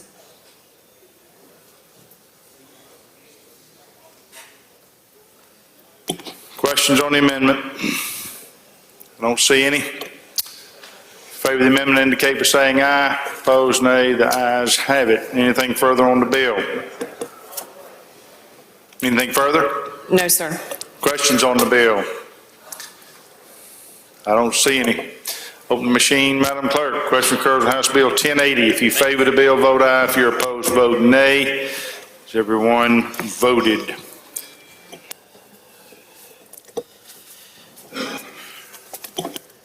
Closed machine, Madam Clerk. By a vote of 119 yeas, 0 nays, the bill passes. Next item. Thank you, Mr. Speaker. House Bill 36, Item 36, House Bill number 1479. I'd call it up, make the usual motion. Gentleman calls the bill up, moves the rules to be suspended. Bill considered in gross red the third time, placed on final passage. All in favor say aye. Opposed, nay. The ayes have it. Gentleman's recognized. Thank you, Mr. Speaker. House Bill 1479, the most substantive part of the bill gives the sole discretion of the Commissioner of MDOC the ability to choose the manner of death, punishment by death. One of the following, which would be injection, the lethal injection, a nitrogen hypoxia, which is a gas chamber, electrocution, or by firing squad.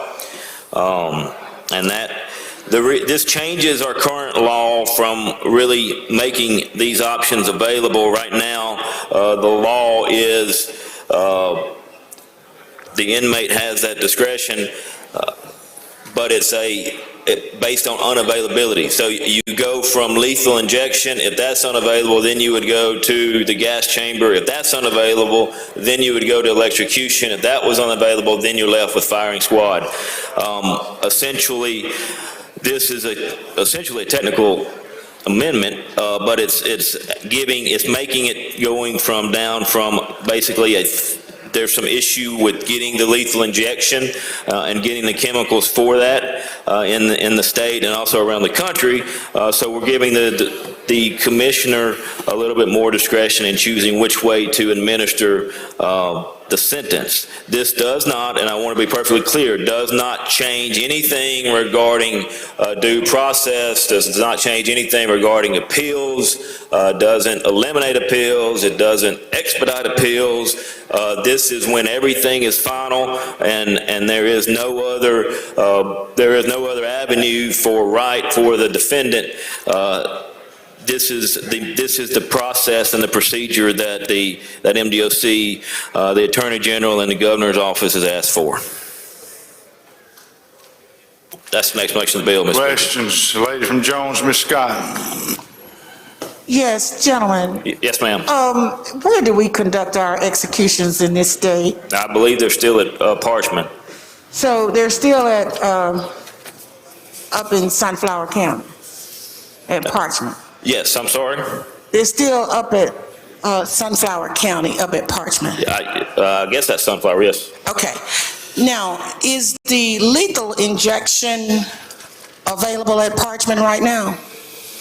As far as I know, we just did one a couple of weeks ago, or the latter part of last year. There was one that was an inmate who was executed. Yes, ma'am. And so, do we know whether, if we were to be approaching an upcoming execution, whether the Department of Corrections has the medicines that would be needed to conduct a lethal injection? The best way I can answer that is we have enough, but the supply is running mighty thin. Okay, and so is it the policy of the Department of Corrections to not try and replenish those medicines that are used? Here's the issue with what you're saying, and I appreciate what you're saying, but some of the pharmaceuticals have basically for political reasons or whatever you want to say, have kind of collaterally attacked the death sentence and the death penalty by making it harder to get these drugs. Okay, and then the next method of execution was, what's the next tier? There isn't one. Oh, I thought you said that. Under current law, there is. Under current law, I believe, and I don't know which way this goes, but under current law, if lethal injection wasn't available, then you would go to the gas chamber or electrocution or switch those. But you would go to one of those methods. If that method's not available, then you go to, say, electrocution. If electrocution's not available, then you would go to firing squad.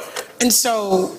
Under this. That's what I was going to ask you. What Under are we this doing? way, the ability to prove unavailability, I guess, is removed, and we're kind of saying that the commissioner can make the call as to which way the execution is performed. Okay, so if we pass this, if this becomes law, gentlemen, then they could actually have the medicines available up there. So what we're doing is saying to the commissioner that if you want to electrocute somebody, you can do it. Even if you got the lethal injection, if you want to put somebody in front of a firing squad, you can do it. That's what this bill is doing, right? That's it, and I don't I don't think we have an electrocution or a gas chamber in Mississippi right now. So do we still have the ability to gas people at Parchment? I don't think so, but I can check on that. But do we still have the electric chair at The electric chair is over on Woodrow Wilson, I believe, at the Department of Public Safety headquarters. So it can be taken up there and utilized? I don't think that one works. So the only thing that we would have available to us then is the lethal injection or the firing squad, right? At this present moment, yes, ma'am. If this bill becomes law. Well, and keep in mind, we still have the firing squad. That is law now. Okay, but right now, lethal injection is the preferred method of execution, Yes, right? ma'am. Mm-hmm. If we pass this bill, we can just say, well, I don't have the nurses and all that we need to conduct an execution through lethal injection, so we'll just line them up and do the firing squad, right? If this becomes law. That would be within the discretion of the Commissioner of the Mississippi Department of Corrections. Okay, thank you, gentlemen, I appreciate it. Jim from Washington, Mr. Hines. Amendment. Jim from Hines, Mr. Brown. Thank you, Mr. Speaker. Could I do an introduction right quick, please? Yes, sir. Ladies and gentlemen, we've been talking about all these executions and criminal bills and all. We have a judge with us today. I believe she's still here. She was once a member of this body, and now she is Hinds County Circuit Judge Adrian Wooten is with us today. How about a big hand for Judge Wooten? Thank you, Mr. Speaker. My question, Mr. Chairman, is when was the last time we had an execution by electricity or fire? Well, I know we hadn't had that one by firing squad, and I certainly hope we don't, because that's barbaric, and we know that. But when the last time we had an execution by electricity or the gas chamber? I know the lethal injections. The Chairman of Corrections may know that better than I do. I don't know when the last time we had one of those. In my adult life, all I can remember is the lethal injection. That's what I thought. Jim from Hines, Mr. Cruder. Thank you, Mr. Speaker. Would the gentleman yield? Yes, sir. I just have one quick question. Out of those four that you named executions, which is the most cost effective? I don't know that I have a number of that. I would imagine that the firing squad probably would be. So this bill, we can basically give the commissioner saying whatever is the cheapest route, he can use that route. He has the discretion to use what route he deems fit. Okay, thank you, gentlemen. All right, I don't see any further questions. I'm going to recognize the gentleman from Washington, Mr. Hines, for an amendment.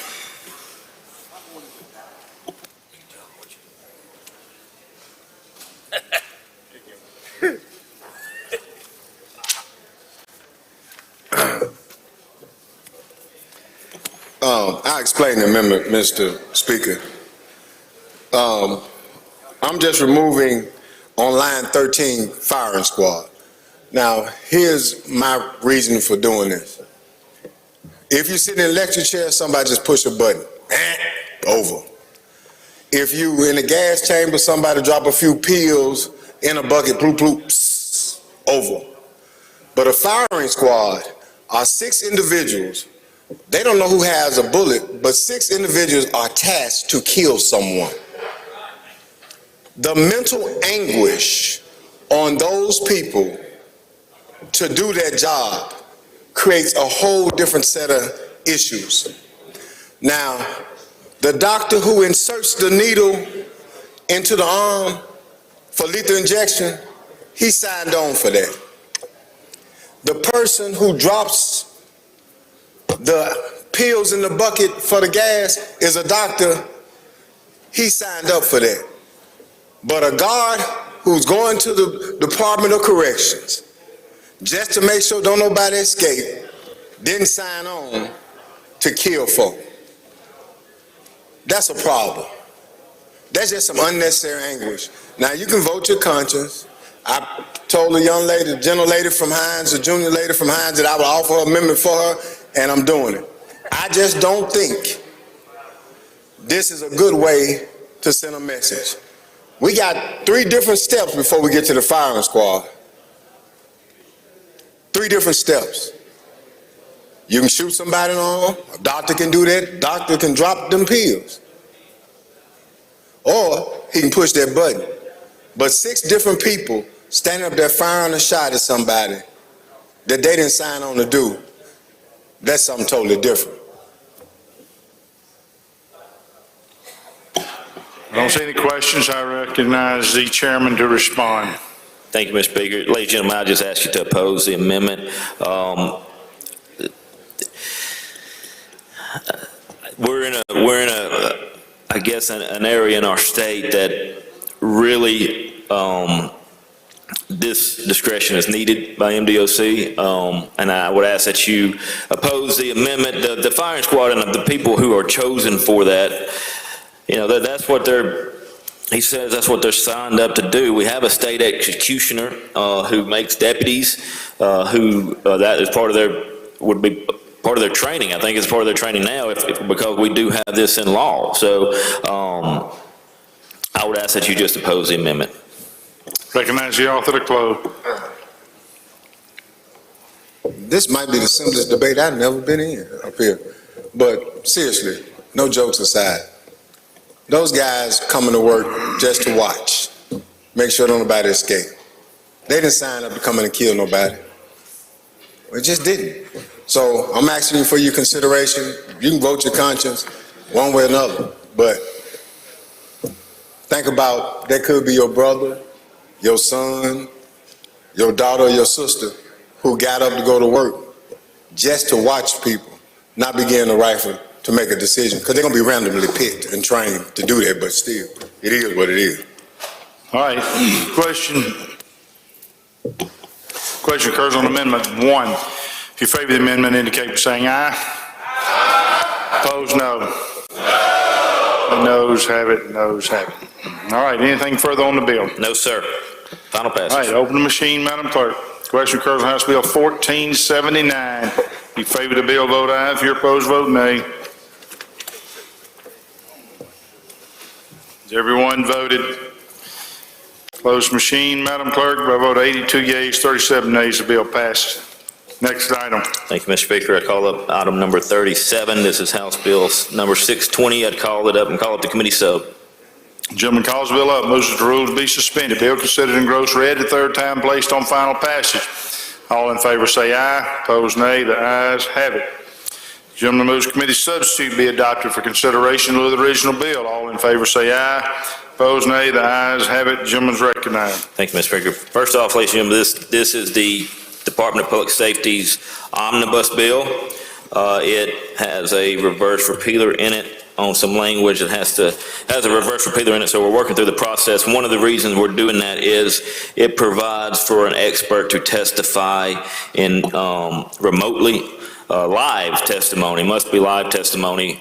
There's some language that I want to add in there that makes sure we are in compliance with the confrontation clause.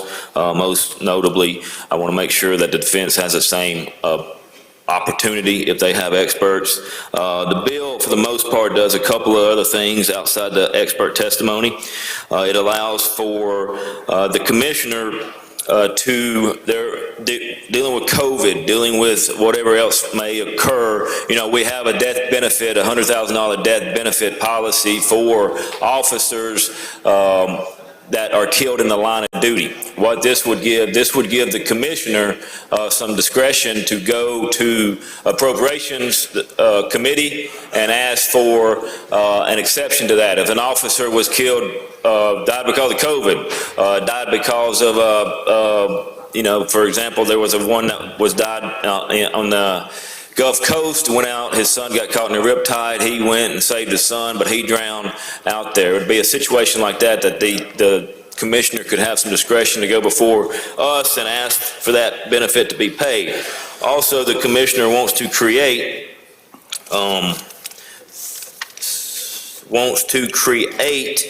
a life insurance policy for all death claims, a life insurance policy that could be paid through other means that would allow for him to pay everybody that's an officer if they've died, whether it be in the line of duty or not, but for them to take a benefit of that life insurance policy. The language also, the bill also brings in emergency management officers, directors, and it brings in coroners under the life insurance benefit policy. The next part of the bill, which I added at the request of members, and I think that this is a good policy, I think this is a good policy for the state, is all officer-involved shootings that result in injury and or death have to be investigated by MBI and must be presented to the grand jury by the Attorney General. So it takes your district attorneys out of where one of their sheriffs may have been involved in a shooting. It takes them away from making that discretion that they have to deal with the sheriff on a daily basis. I think there's and no one is alleging any type of corruption or anything like that, but it does create an appearance of impropriety, and by taking that away and letting MBI do the investigation and the Attorney General do the prosecution, it does remove that appearance of impropriety. So, Mr. Speaker, that is an explanation of the committee sub. Questions? Jim from Harrison, Mr. Haney. Thank you. Gentleman Yield? Yes, sir. The life insurance you just talked about, requesting that's for off-duty. I understand if they're on duty, so do we have a cost? What we're talking about to provide somebody their home doing something and die? I think the commissioner talked about $10. Of course, he would shop it around at in accordance with whatever the bid laws would apply, but $10 a month per, or maybe not a month, but $10 for the policy premium. That's what he had in mind for. It's what he testified in front of the committee about. Okay, and again, I'm all support for the law enforcement, but what about all the other employees that we have? Are we going to do that for everybody in the state? I mean, again, on duty, I completely understand, but off duty, that's just a question, and I guess that's just one thing that I heard, so I didn't know. I understand, and that's not before us on this bill, sir. Yeah. Okay, thank you. Right, I don't see any further questions. Open the machine, Madam Clerk. Question occurs on House Bill 620. If you favor the bill, vote aye. If you're opposed, vote nay. Has everyone voted? Closed machine, Madam Clerk. I vote 111 yeas, 6 nays. The bill passes. Next item. Mr. Speaker, I'd call up the committee sub on House Bill 400, item number 38. Make the usual motion. Chairman calls the bill up, moves that the rules be suspended. Bill considered in gross red, the third time placed on final passage. All in favor say aye. Opposed nay. The ayes have it. Gentleman moves committee substitute be adopted for consideration in lieu of the original bill. All in favor say aye. Opposed, nay. The ayes have it. Gentleman's recognized. Thank you, Mr. Speaker. Ladies and gentlemen, very simple bill. It raises for riding bailiffs, it raises their allowance up to $100 for each day that he or she serves as a bailiff when court is in session, basically giving your constables a little bit of a raise, and that's an explanation of the bill. Questions on the bill? Gentleman from Marion, Mr. Morgan. Thank you, Mr. Speaker. Gentleman, you Yes, sir. explain riding bailiffs. What's the difference between being in court and riding bailiffs? You know, that's a good question, and we talked about that earlier. The only thing that I can understand is it's an old term that goes to when the bailiff would ride and actually act as an old security guard for the judges, the circuit judges, or chancellors that would travel from county to county. But other than that, you may have a better definition than I do. Well, I think you got a good bill if it covers going to court, because if it was in there for 8 hours, that's making $6.87 an hour. Right. Thanks, sir. Don't see any further questions. Open the machine, Madam Clerk. Question occurs on House Bill 400. In favor of the bill, vote aye. If you're opposed, vote nay. Everyone voted. Close the machine, Madam Clerk. By vote 117 yeas and 4 nays, the bill passes. Mr. Speaker, Judge B yields the floor.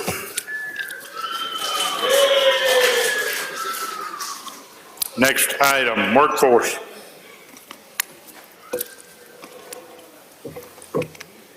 Thank you, Mr. Speaker. I'd like to call up item 39, House Bill 464.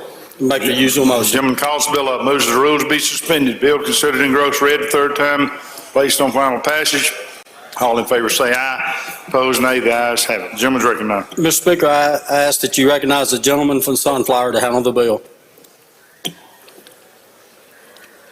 Gentleman from Sunflower is recognized. Thank you, Mr. Chairman. Mr. Speaker, if you have your Bibles, turn with me, if you will. Wrong notes. I'm sorry, Mr. Speaker. Wrong notes.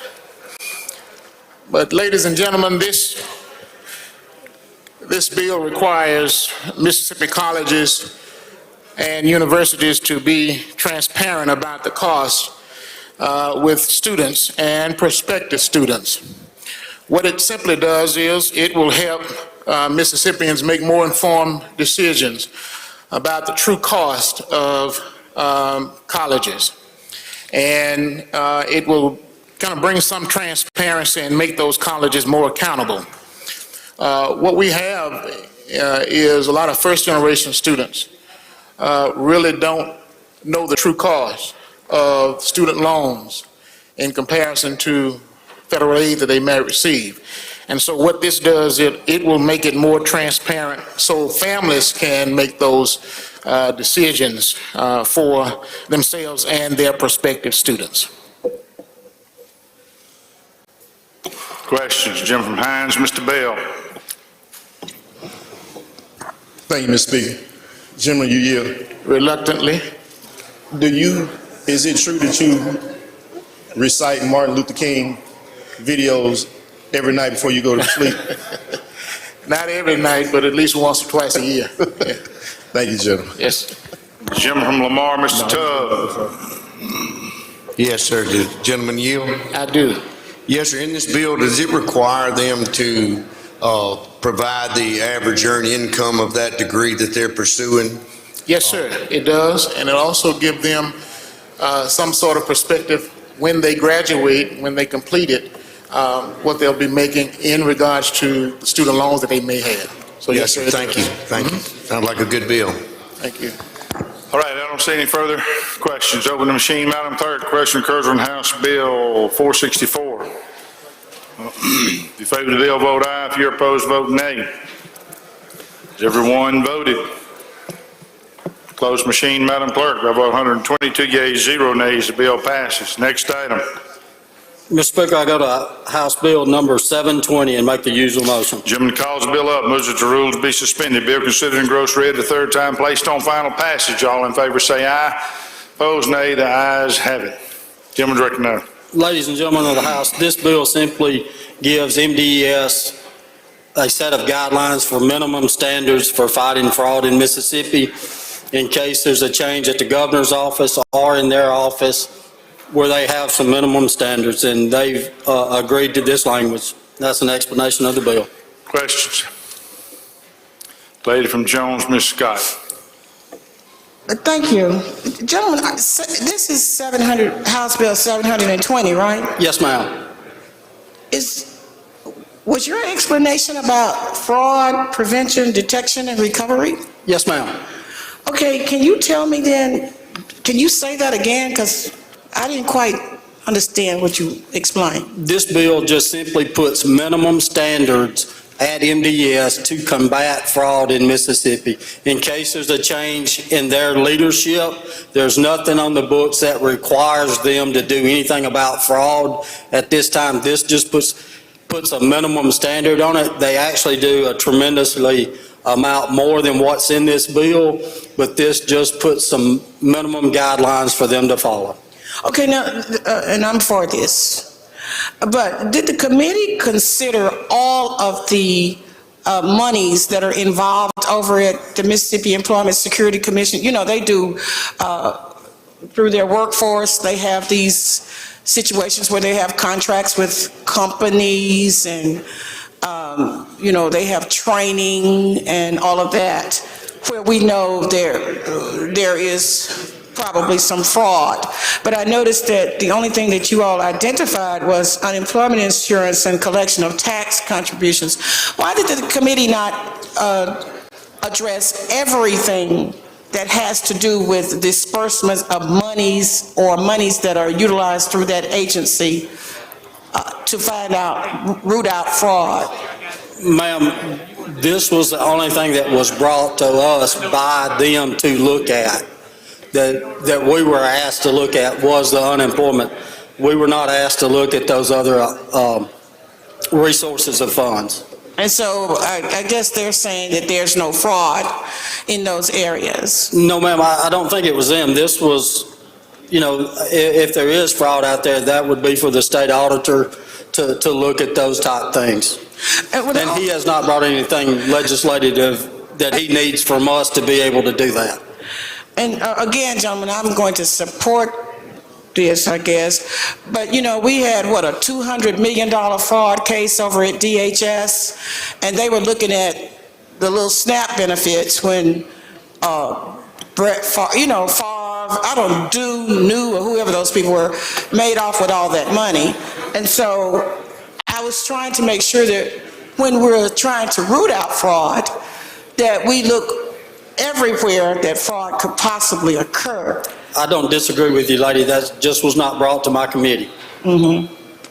Well, maybe we could hold this on a motion to reconsider. Maybe you could get some language from them. I'm sure that they want to be known as an agency that's going to be rooting out fraud at every level, I would think.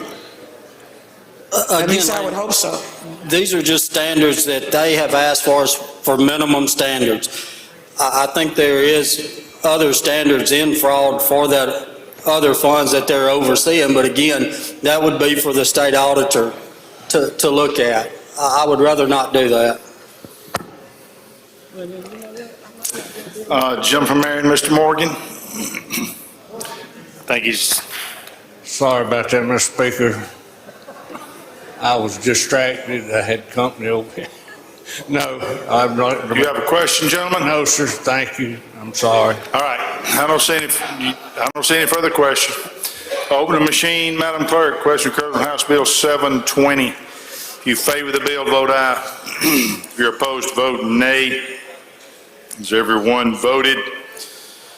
Closed machine, Madam Clerk. By a vote of 118 yeas and 1 nay, the bill passes. Next item. Thank you, Mr. Speaker. I go to House Bill 1388 and make the normal motion. Gentleman calls the bill up, moves the rules be suspended. Bill considered and grows read the third time, placed on final passage. All in favor say aye. Opposed nay. The ayes have it. Gentleman's recognized. Ladies and gentlemen of the House, last year we passed a bill that created the Office of Workforce Development. They have come back asking for some legislation that will help them perform their duties better. We combined that with the bill that we passed last year that didn't make it through the process, and we came up with this bill. Excuse me, gentlemen. We got a committee substitute we need to adopt. Gentleman moves committee substitute be adopted for consideration in lieu of the original bill. All in favor say aye. Opposed, nay. The ayes have it. You recognize. Ladies and gentlemen, this bill adds career coaching program, which has been a very successful program in North Mississippi that helps lead students towards a career outside or in different majors in college, but it just gives them more information, and it's been highly successful in North Mississippi. It also, we're instituting nationally recognized industrial certifications. The reimbursement date of those industry certifications. This also requires the Office of Workforce in collaboration with K-12 and community college to take an inventory of their career technical programs to see which ones are successful and how they're performing. This also includes language from last year that has been changed somewhat, but is more uniform with what some have asked us to do, which will include the work keys in the assessment of the student and at the K-12 level in the school's accountability model. It also looks at the curriculum designed for CTE students and the teacher certification in those programs, and that's an explanation of the bill. Questions? Jim from Lawrence, Mr. Evans.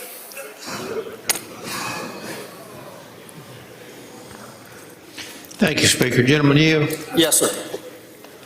You say these programs are already ongoing up in your area? The career coaching, yes, sir. Okay. With the money that's going to be appropriated, are we going to allow, I'm not sure exactly how it works, and that's what I'm trying to figure out.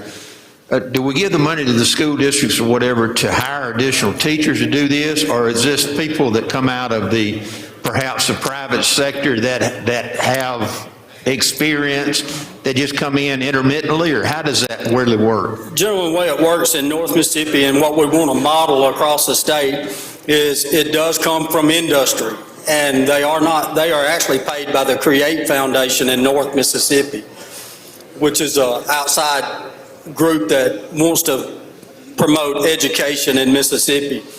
The Office of Workforce will design how that will be set up. It will not be handled by the Department of Education.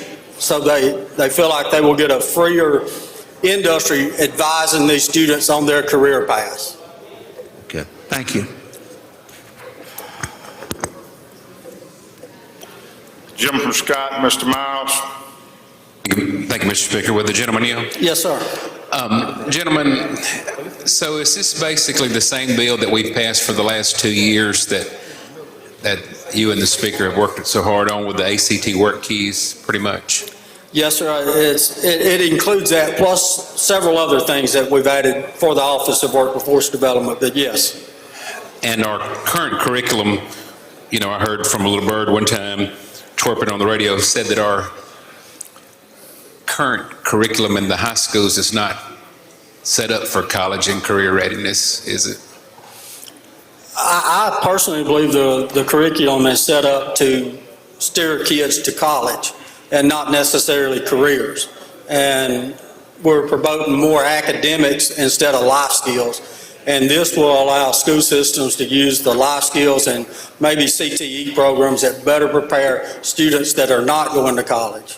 And most of our employers, when they look at it from these manufacturers, they look what they make on that ACT work keys on how they place them in there, don't they? That is correct. The work keys is a vital part of industry looking at whether or not a student is qualified to work for their industry. Yes, sir. I just don't understand. You know, we've passed this 2 years in a row, and I know we're fixing to pass it probably 122-0 again. What do you think the holdup is on this? Do you think maybe you think this side we value college and career readiness a little more? Well, I mean, workforce is a unique thing, and it means something different to everybody else. I mean, honestly, I have fought for this legislation. This will be 15 years. When I first got to the legislature, I recognized that this was a major issue. And it's like other things, it has to go through the process. And a lot of times I think it's just a lack of understanding of where the real needs are in our state, and the numbers back up what we're trying to do in this legislation. And I do applaud the speaker for reaching out to industry, to the education system, to the community college, and coming up with a plan that should move our state forward. I can't dictate what happens on the other end of the hall or at the governor's office. I just know this is good legislation and we're doing the right thing. It's a no-brainer good for business, good for our communities, and good for our people. If you support workforce in this state, you should support this bill. Thank you. Lady from Jones, Ms. Scott. Gentlemen, this is the, where we went over to the Westin or wherever that hotel was. This is where we had that meeting all day to discuss workforce, and we had the people on the panel that came and just told us how they were putting it together, right? That's part of this, yes, ma'am. Okay, and it was a good meeting, actually. Gentlemen, where we say the industry certification, I just want to be clear on that. It says that the Employment Security Commission will determine the high demand list. Yes, ma'am. And then it also talks about, it makes reference to something like that in 2 or 3 other places.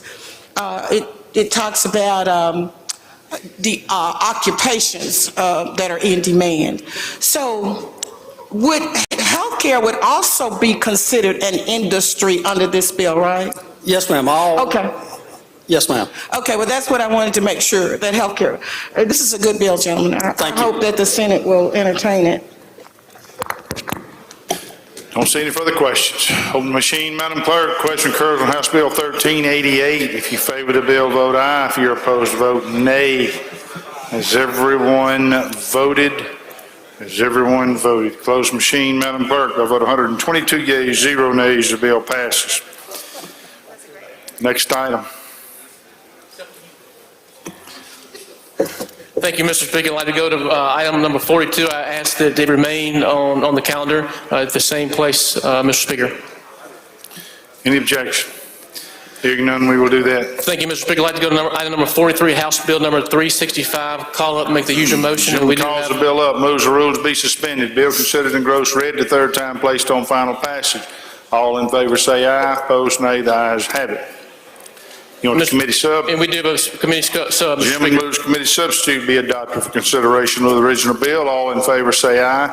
Opposed, nay. The ayes have it. Gentleman's recognized. Thank you, Mr. Speaker. Ladies in the House, as you all know, that we are focused on rural health and rural hospitals in the Public Health Committee. So this will actually be a rural hospital grant program, and so they will be able to borrow money up to $100,000 from the state treasury at a 1% loan, and it's very clear what they will be eligible to do for the loan. They will be able to maintain or upgrade the rural hospital's facilities, maintain or increase the current staff of the rural hospital, or provide healthcare services that are not currently available to citizens. This is for rural hospitals, which is 50 hospitals or less. I have a map of which y'all have seen the last few years that indicates where those hospitals are. It's all over Mississippi, so this is another avenue to help our rural hospitals. And I will tell you, ladies and gentlemen of the House, that lots of hospitals received federal money for the last year and a half, 2 years, but that money is gone, and so we are now probably in the pre-COVID issues with these rural hospitals, and so they need our help, and so this is just one avenue that we can start that process. So that is an explanation of the bill, Mr. Speaker. Questions, gentleman from Lafayette, Mr. Williams. You yield? Yes, sir. I just am unclear on one word or maybe two. You mentioned grant and loan, and is that the same thing? It is a loan, so it's a 1% loan. They do have to pay it back. That is correct. Okay. Thank you. I don't see any further questions. Open the machine, Madam Clerk. Question occurs on House Bill 365. If you favor the bill, vote aye. If you're opposed, vote nay. Has everyone voted?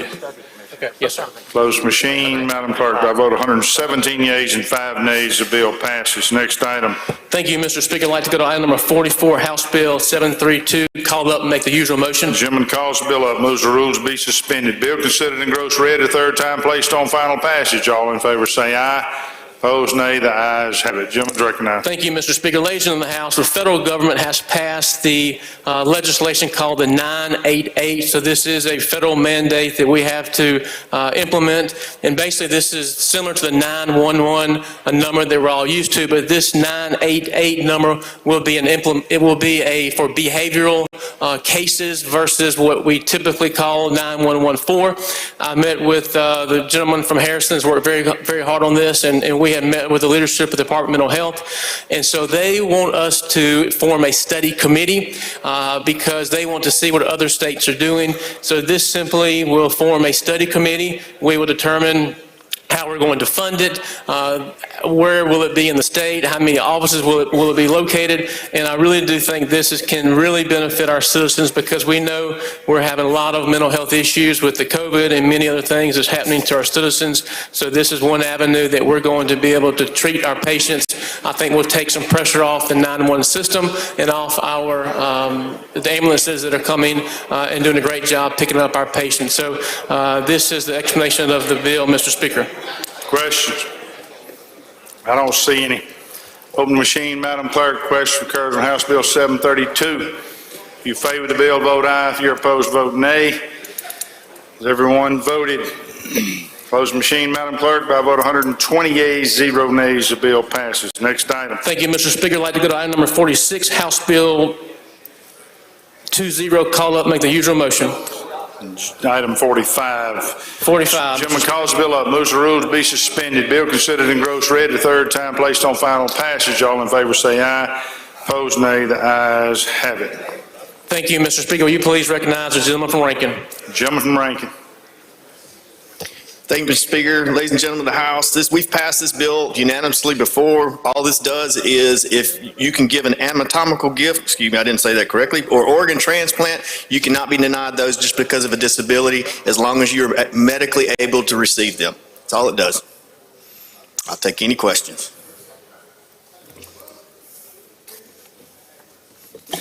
I don't see any questions. Open the machine, Madam Clerk. Question occurs on House Bill 20. If you favor the bill, vote aye. If you're opposed, vote nay. Has everyone voted? Close machine, Madam Clerk. By a vote of 122 yeas, 0 nays, the bill passes. Next item. Thank you, Mr. Speaker. I'd like to go to item number 46, House Bill 424. Call up, make the usual motion. Gentleman calls the bill up, moves the rules to be suspended. Bill considered in gross read the third time, placed on final passage. All in favor say aye. Opposed, nay. The ayes have it. Thank you, Mr. Speaker. Will you please recognize the gentleman from Jones? I will. You have a committee sub. Do you wish to call it up? Yes, sir, Mr. Speaker. The gentleman moves committee substitute be adopted for consideration of the original bill. All in favor say aye. Opposed, nay. Ayes have it. Thank you, Mr. Speaker. Gentleman Mr. Jones. Chairman. House Bill 424 is an audiology and a speech-language pathology compact bill.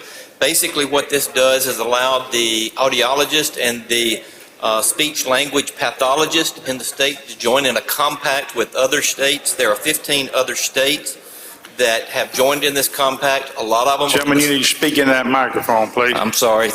Pull it down to you. Yes, sir. There you go. There are 15 other states, and a lot of those are in the southeast that have joined this compact. It's just going to simply make it easier for telehealth, the pathologist and the audiologist in the state that want to work in Louisiana, Tennessee, South Carolina, Arkansas.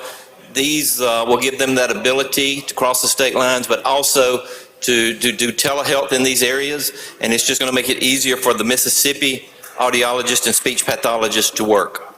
I'll accept any questions.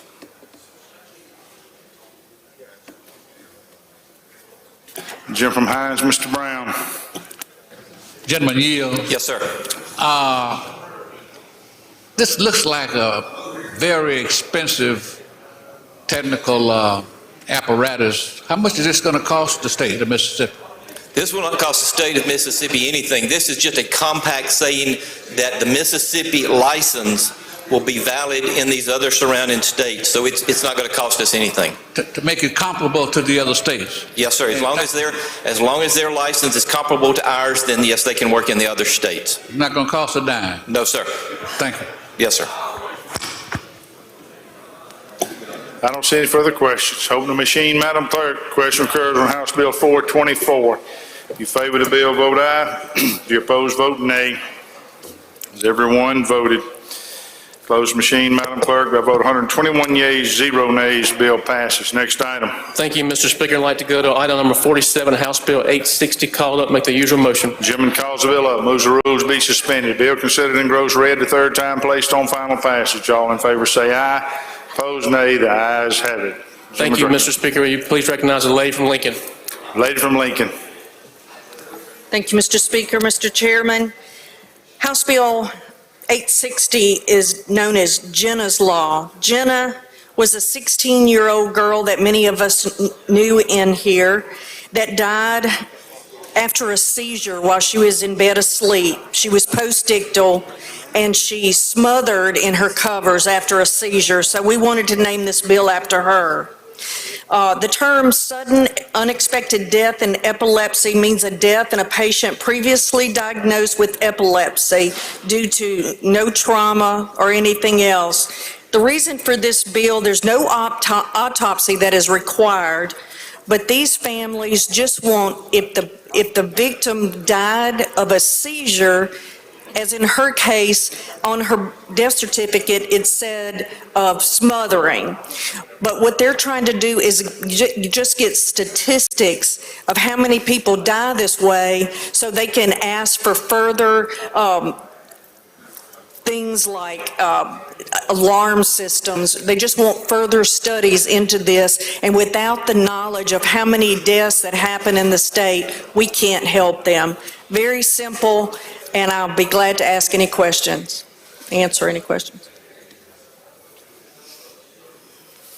Questions? I don't see any. Open the machine, Madam Clerk. Question occurs on House Bill 860. If you favor the bill, vote aye. If you're opposed, vote nay. Has everyone voted? Has everyone voted? Close machine, Madam Clerk. By a vote of 121 yeas, 0 nays, the bill passes. Next item. Thank you, Mr. Speaker. I'd like to go to item number 48, House Bill number 363, called up, make the usual motion. Gentleman calls the bill up, moves the rules to be suspended. Bill considered and gross read the third time, placed on final passage. All in favor say aye. Opposed, nay. The ayes have it. Gentleman's recognized. Thank you, Mr. Speaker. Will you please recognize the lady from Lincoln? Lady from Lincoln is recognized. Thank you, Mr. Speaker. We tried to do this last year, and this is just getting our state regulations and statutes up to date with federal. The federal law changed last year where nurse practitioners and PAs could sign home health orders, and we missed one code section last year. I wouldn't have to bring this before you again. We have them all in there, so after this year, hopefully, we will never have to see this again. But this is just allowing nurse practitioners and PAs to sign home health orders, which now is federal law. I'll be glad to answer any questions. Question. I don't see any. Open the machine, Madam Clerk. Question occurs on House Bill 363. If you favor the bill, vote aye. If you're opposed, vote nay. Has everyone voted? Close machine, Madam Clerk. The vote 121 yeas, 0 nays, the bill passes. Next item. Thank you, Mr. Speaker. I'd like to go to item number 49, House Bill 927, called up, make the usual motion. Gentleman calls the bill up, moves that the rules be suspended. Bill considered and gross read the third time, placed on final passage. All in favor say aye. Opposed, nay. The ayes have it. Gentleman's recognized. Thank you, Mr. Speaker. Will you please recognize the lady from Forest? Lady from Forest. Thank you, Mr. Speaker and Mr. Chairman. Ladies and gentlemen in the House, House Bill 927 seeks to address how we screen our newborn babies in the state of Mississippi. It does two things. One, it makes a correction in the current statute. Currently, it says that the American Academy of Pediatrics is who identifies disorders and places them on the screening. That's not correct. We want to add that we will follow the Recommended Uniform Screening Panel, or is more commonly referred to as RUSP. That is a standardized list of disorders that are supported by the Secretary of the Department of Health and Human Services. And so we want to add that. And then we also want to add a time frame to that, which says says that once a disorder is added to the screening panel for newborn babies, that the state has 3 years to add that to the RUSP. And if there's some reason that the state cannot add it in that time frame, then the Department of Health just simply has to come and report to the Senate and House Public Health Committees. That's my explanation of the bill, Mr. Speaker. Questions on the bill? I don't see any. Open the machine, Madam Clerk. Question occurs on House Bill 927. If you favor the bill, vote aye. If you're opposed, vote nay. Has everyone voted? Closed machine, Madam Clerk. By vote 120 yeas, 0 nays, the bill passes. Next item. Thank you, Mr. Speaker. I'd like to go to item number 50, House Bill number 1005. Called up, make the usual motion. Gentleman calls the bill up, moves the rules to be suspended. Bill considered in gross read the third time, placed on final passage. All in favor say aye. Opposed, nay. The ayes have it. Gentleman's recognized. Thank you, Mr. Speaker. Ladies and gentlemen of the House, as you remember the other day, we passed some funding for our health care retention plan, and it was specific around $56 million to go to our health care facilities, our nurses. That was really a short-term fix for the next few months.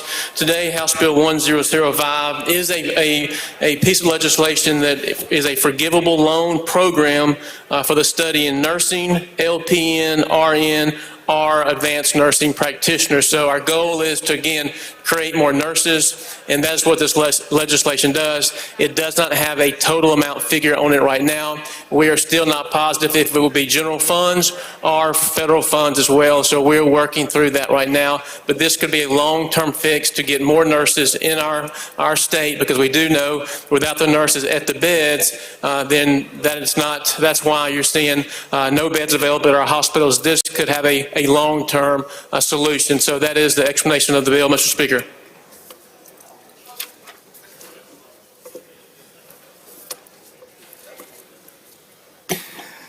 I don't see any questions. Open the machine, Madam Clerk. Question occurs on House Bill 1005. If you favor the bill, vote aye. If you're opposed, vote nay. Has everyone voted? Close the machine, Madam Clerk. By vote 113 yeas and 7 nays, the bill passes. Next item. Thank you, Mr. Speaker. I'd like to go to item number 51, House Bill 477. Called up, make the usual motion. Gentleman calls the bill up, moves that the rules be suspended. Bill considered in gross read the third time, placed on final passage. All in favor say aye. Opposed, nay. The ayes have it. Gentleman's recognized. Thank you, Mr. Speaker. As many of you know, we have 21 FQHCs, which is your federally qualified health centers throughout Mississippi. And so we typically will give them a grant every year through the Department of Health. Usually it's around 3.4, 3.5. It's been up to $4 million, and this goes to help to fund those federal agencies, those federal centers, excuse me. And so this is just extending that repealer for 5 years. And I will say these centers really are an asset to our healthcare access in here in Mississippi. So it's simply a 5-year repealer for these centers, Mr. Speaker. Question. Lady from Jones, Ms. Scott. Mr. Chairman, will you yield? Yes, ma'am. Okay, on yesterday's calendar, we took up a bill, House Bill 769, I believe it was, and it was an innovation grant program. And you described to the House that clinics like these would be able to participate in that program, but they would be capped at the 15, only being able to get the 250. So we know that we have escalated for the hospitals, which we've supported, the amount of dollars that we've given them. From your words, you said to meet the capacity of what had occurred during COVID-19, and then to prepare them as they go forward for COVID-19. That was your explanation, wasn't it?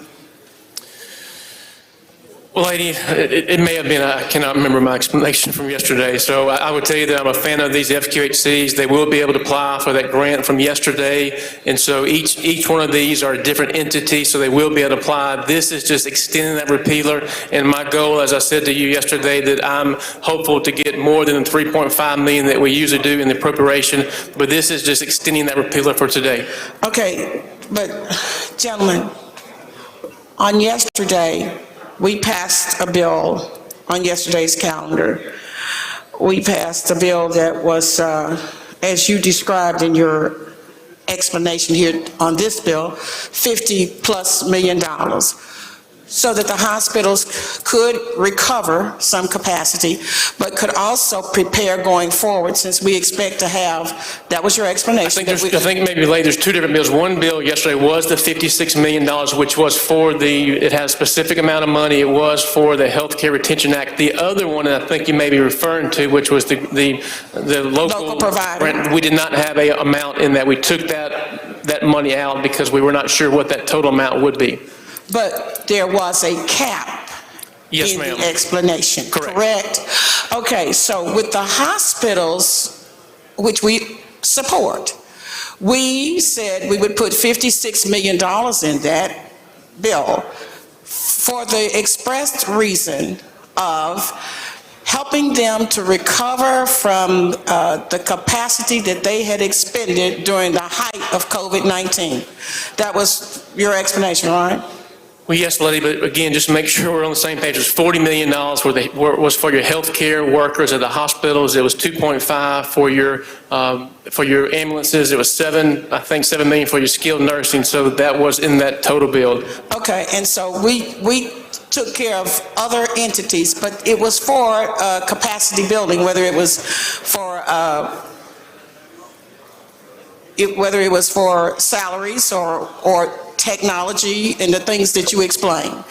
My question to you is, for the federally qualified health centers, the only thing that we have done is we passed House Bill 769, which does not have any money in it, but it does have caps. And then you're asking us on today's calendar to extend the repealer on this bill, but this bill also has an amount of money that they have been giving. That was part of your explanation, right? My question to you is, since this was a policy appropriations bill, why couldn't we have just escalated the money that you would like to put in it? It's got to go back to appropriations anyway, and then see if the appropriations committee would agree. Well, lady, as you know, we're on House Bill 477, which simply extends repealer. So you and I can have a different conversation about the other 3 or 4 bills that we passed yesterday, but this is simply extending repealer on the FQHCs. But the money is in this bill. No, ma'am, it's not. There is an amount of money in this bill, though. No, ma'am. This is just general law that extends repealer. We'll have an appropriation bill in the Department of Health appropriation that funds the FQHCs. Okay, thank you, Joe. Yes, ma'am.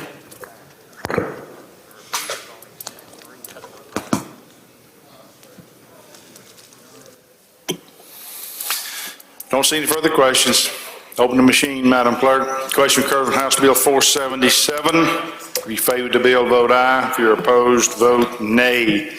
Has everyone voted? Has everyone voted? Close machine, Madam Clerk, by vote 114 yeas and 6 nays. The bill passes. Thank you, Mr. Speaker. I'd like to go to item number 51, House Bill 52, number 52, House Bill 1056, called up, make the usual motion, and we do have a substitute, Mr. Speaker.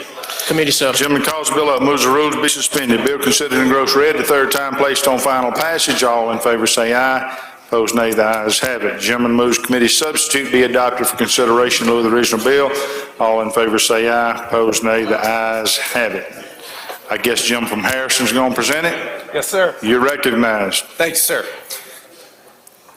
Ladies and gentlemen of the House, House Bill 1056 is also known as the Mississippi Counseling Compact, and it is similar to the Audiology Compact that the gentleman from Jones presented and that you overwhelmingly approved just a few votes ago. Like that compact, this compact increases licensure portability for LPCs, and like the others, physical therapy, physicians, and EMS personnel compacts, it's overall all about license portability.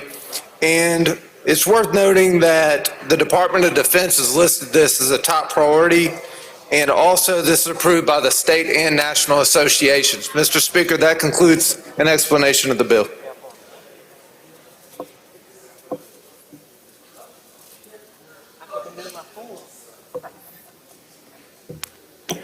I don't see any questions. Holding the machine, Madam Clerk. Question occurs on House Bill 1056. If you favor the bill, vote aye. If you're opposed, vote nay. Has everyone voted? Has everyone voted? Close the machine, Madam Clerk, by a vote of 117 yeas, 0 nays. The bill passes. Ladies and gentlemen, it appears we're having Representative Reunion Day. We've had Credell Calhoun, we've had Adrian Wooten. We now have former Representative Mark Formby back over here in the corner, and we have one of my classmates and Court of Appeals Judge Virginia Carlton up here on the stage. So let's welcome them all back. They all wish they were still here, and they just can't pull away. All right, next item. Thank you, Mr. Speaker. I'd like to go to item number 53, House Bill 1137. Call up, make the usual motion. Gentleman calls the bill up, moves the rules be suspended. Bill considered and gross read the third time, placed on final passage. All in favor say aye. Opposed nay. The ayes have it. Thank you, Mr. Speaker. Ladies and gentlemen of the House, this is House Bill 1137. I want to thank the gentleman from You got Jackson. committee substitute, gentlemen. You want to call it up? Yes, sir, Mr. Speaker. Gentleman moves committee substitute be adopted for consideration of the original bill. All in favor say aye. Opposed nay. The ayes have it. You recognize. Thank you, Mr. Speaker. I'd like to thank the gentleman from Jackson for all of his hard work on this piece of legislation. This is dealing with our mental health regions throughout Mississippi. As you know, we have probably 10 or 11 or 12 of our regions throughout Mississippi. They are governed by commissioners, and the counties of George and Jackson each actually have one commissioner each for each county, and so there's been some issues down on there, and so they have agreed to increase their numbers from 2 from George County, 2 from Jackson County, and move forward with that. There's still some information we're still gathering, so they have asked for us to have a reverse repealer, and that's where the committee sub, so everybody can now go forward and move on the same page, and I believe the delegation, all the parties involved support trying to find out more information about this. And that is the explanation of the bill, Mr. Speaker. Questions? I don't see any. Open the machine, Madam Clerk. Good job, Question occurs on House Bill 1137. If you favor the bill, vote aye. If you're opposed, vote nay. Has everyone voted? Has everyone voted? Close machine, Madam Clerk. I vote 116 yeas, 0 nays. Bill passes. Announcements, Mr. Clerk.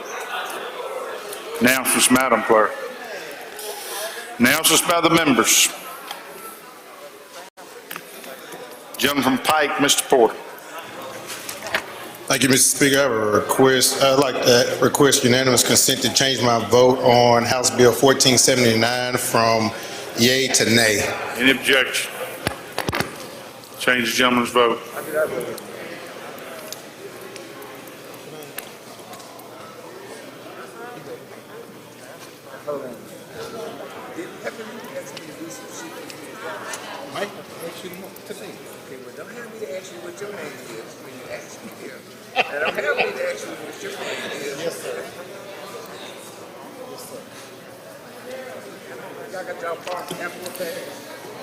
Ladies and gentlemen, the chairman of drug policy had indicated earlier today he wanted to take a bill up. I gave him a chance, he declined, but he's now decided that he wants to do it. So we're going to go to drug policy.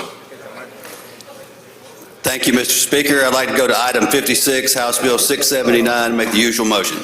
Gentleman calls the bill up, moves the rules be suspended. Bill considered and gross read the third time, placed on final passage. All in favor say aye. Opposed nay. The ayes have it. Gentleman's recognized. I've got a couple of amendments. You recognize. First Amendment names this the We need a copy of it, gentlemen. Victoria Huggins Pill Press.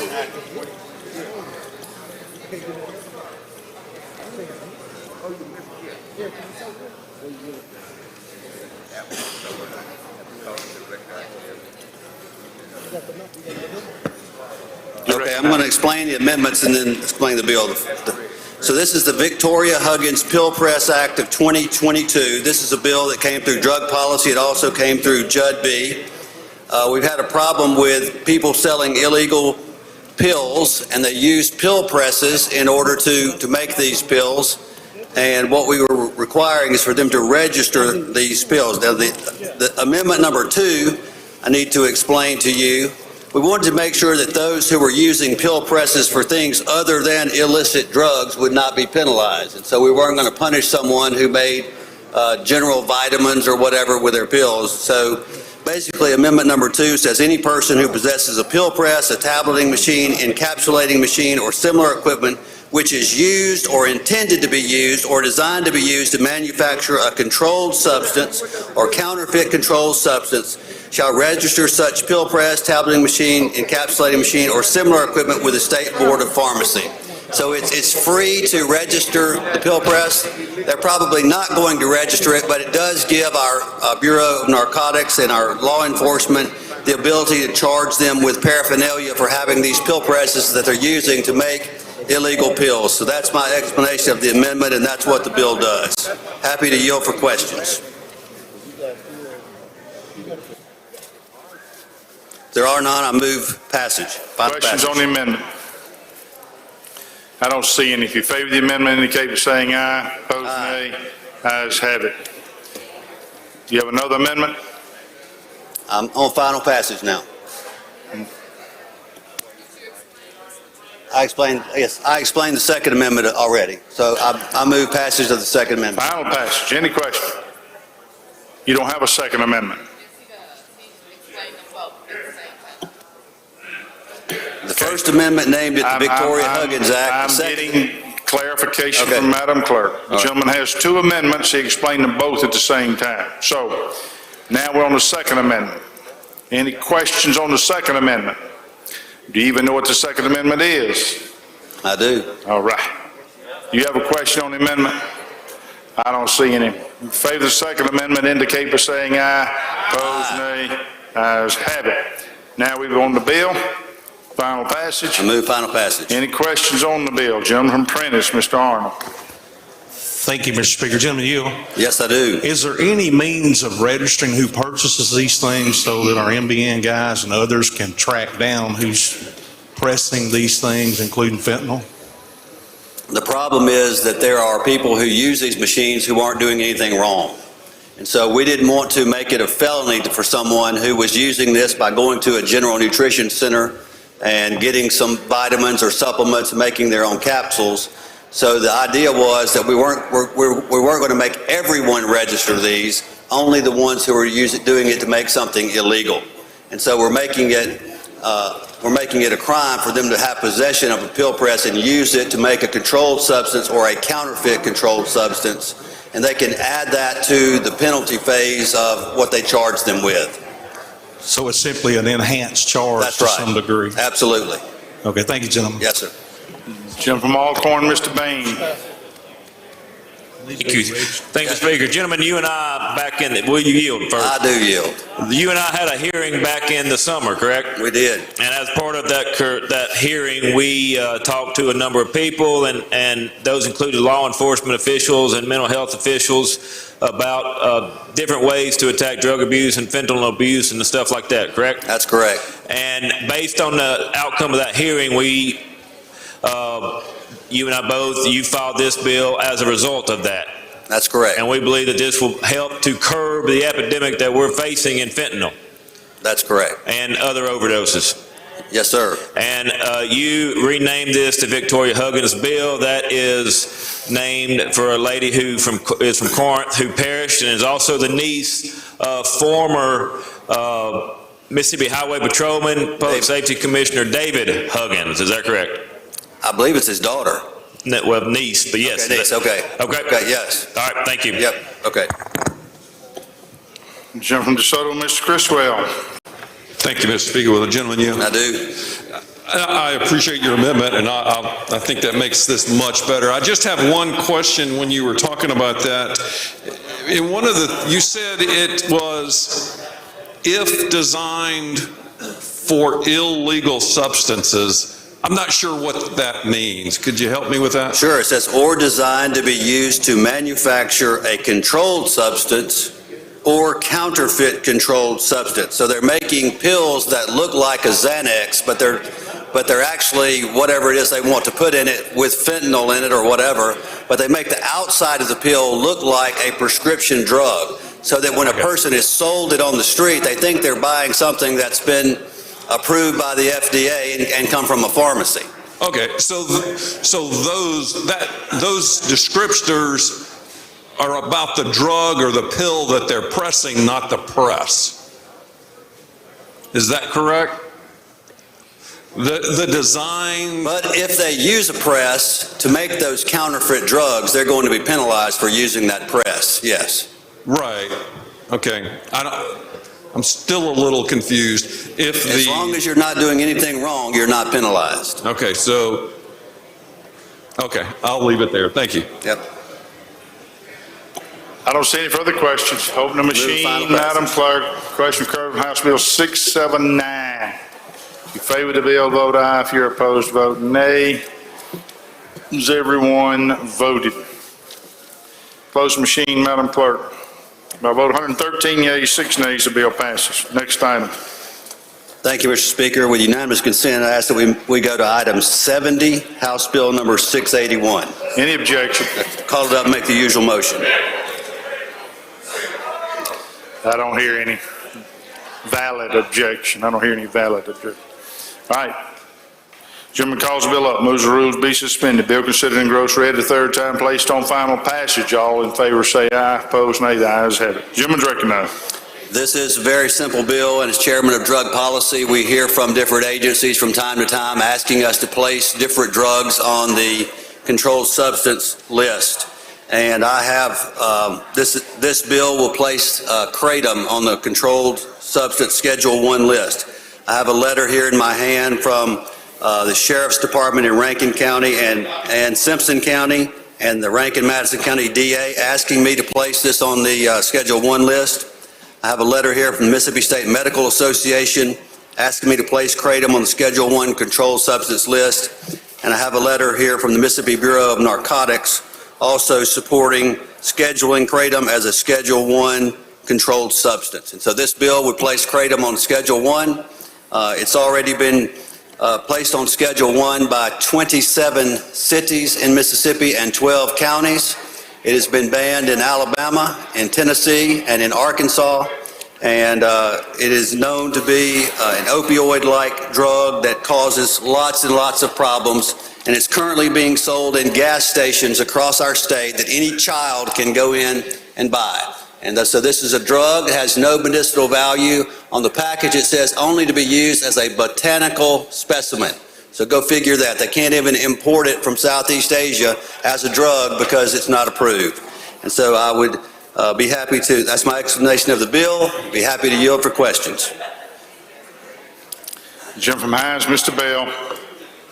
Speaker, gentlemen, you yield. I do. How many deaths or individuals have been arrested for kratom? In these letters that I have from Bureau of Narcotics, from the Sheriff's Department, from in the state of Mississippi, it says that there have been deaths, there have been side effects that quickly progress to being dangerous and deadly. Kratom was among those drugs identified as contributing to 529 drug-related overdose deaths occurring in Mississippi throughout 2020. So it was part of that group. But all of these groups are telling me that it can cause death. Right. Here from the Medical Association, it says that it includes psychosis, hallucinations, delusion, depression, liver damage, breathing suppression, seizures, coma, and even death. So all of them tell me it's deadly. Right. So when I was on drug policy, we had this come up a couple of years ago, and I asked the question in drug policy, like I'm going to ask again today. Do you know they utilize kratom in energy drinks, such as Red Bull and Monster and all those? I don't know that they do. I don't think they're even allowed to do that because they can't even import it as a food additive or food product because it's not regulated by the FDA. So they cannot use it in those products legally. Well, I trust me, you can Google it. That's our best friend these days. It's in there. You know, I Googled my net worth. It said I was worth $30.1 million, and I was glad to find that out. Hey, you look like it. You can find out anything you want to find out on Google. Look, you look like it, and I believe it. But thank you, gentlemen. Yes, sir. Move final passage. You yield for further question? I do. Gentleman from Prentice, Mr. Arnold. Thank you, Mr. Speaker. Gentleman yield. I do. Gentlemen, if you keep up with what's going on in this realm of people that are utilizing these products, they've moved on now to something called tianeptine. Would you entertain the idea of amending this bill to allow tianeptine to be a part of this? Sir, I don't know what that is, but I would be willing to look at it later and come back to this podium and talk about that. But I have not received any letters from any of these other agencies asking me to do anything about that particular drug. But if they were to send me something and want to do it, I would certainly consider it. We'll see if we can't get that to you. Thank you, Yes, sir. Yes, sir.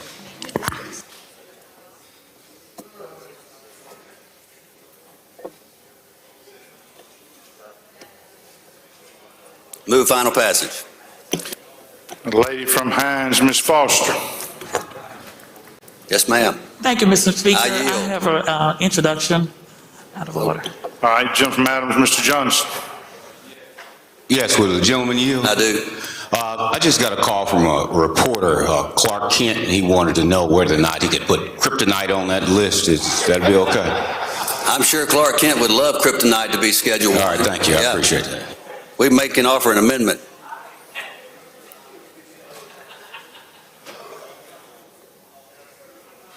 Any other questions? If there are none, I move final passage. I don't see any further question. Open the machine, Madam Clerk. Question occurs on House Bill 681. If you favor the bill, vote aye. If you're opposed, vote nay. Has everyone voted? Close machine, Madam Clerk. By vote 83 yeas, 82 yeas, 28 nays, the bill passes. Lady from Hines, recognized for introduction.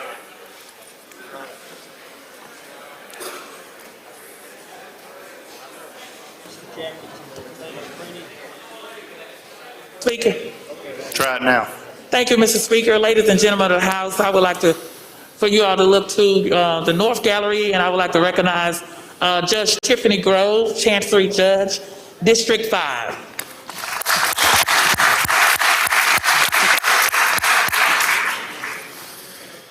All right, announcements by the members. Gentleman from Sunflower, Mr. Anthony.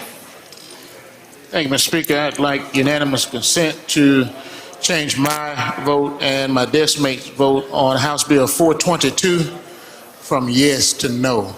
Any objection? I was on the wrong bill. Change the gentleman's vote. Lady from Pearl River, Ms. Wilkes. Thank you, Mr. Speaker. I would like to withdraw my motion to reconsider on House Bill 917. Okay, we can do that.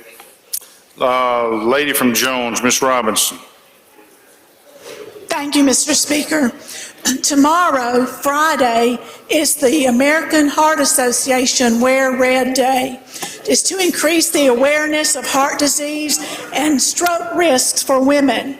Cardiovascular disease in women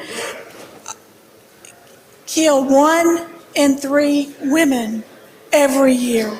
So we wear red on Friday to help increase the awareness, the education, the research, and resources vital to this cause. Thank you, Mr. Speaker. Thank you, ma'am. Gentleman from Alcorn, Mr. Bain. Thank you, Mr. Speaker. I would like to hold item 28, House Bill 1079, on a motion to reconsider, please. Okay, we can do that. Lady from Lincoln, Ms. Curry. Thank you, Mr. Speaker. I'd like unanimous consent to change my vote. Item 2 on the general calendar, House Bill 180, from yay to nay, excuse me. Any objection? Change the lady's vote. Gentleman Prentice, Mr. Turner. Adjourn memory, Mr. Speaker. Yes, sir.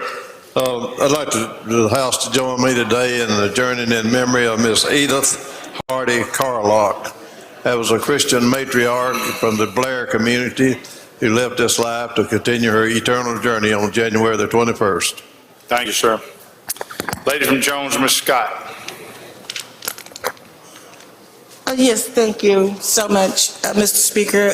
I would like to ask unanimous consent to change my vote on the general calendar, item 2, from present to no, and item 3, Mr. Speaker, I was not voted, and I would like to vote yes.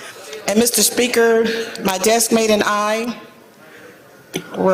need to have our vote recorded on items 21 and items 22 on the general calendar. Excuse me, lady, we need bill numbers. Oh, I'm sorry. On today's calendar, House Bill 180, I'd like to have my vote changed from present to no. On item 3 on the general calendar, House Bill 971, I'd like to have my vote recorded as yes. On items 21 and 22, my desk mate and I, House Bill 589 and House Bill 626, we need to be voted yes. Okay, excuse me, lady, any vote change, you need to ask unanimous consent. To record a vote that wasn't made, Yes, you got to fill out this form right here. Oh, okay, well, I will record, those were not.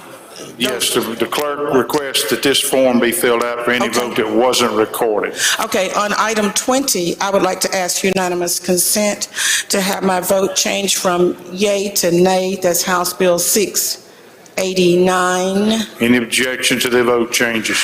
And finally, Mr. Speaker, on item 35 on the general calendar, House Bill 1080, I'd like to ask unanimous consent to have my vote change from yes to no.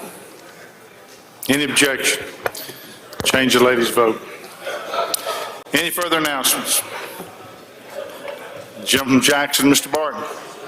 Thank you, Mr. Speaker. By unanimous consent on the general calendar today, House Bill 976, I'd like to change my vote and my desk mate's vote from yes to no. Any objection? Change the gentleman's vote. All right, I don't see any further announcements. I recognize the gentleman from Octave Hall for the motion. Mr. Speaker, I move this House stand adjourned until 9 a.m. in the morning. Heard the motion. All in favor say aye. Opposed, nay. The ayes have it. House adjourned to 9 a.m. tomorrow.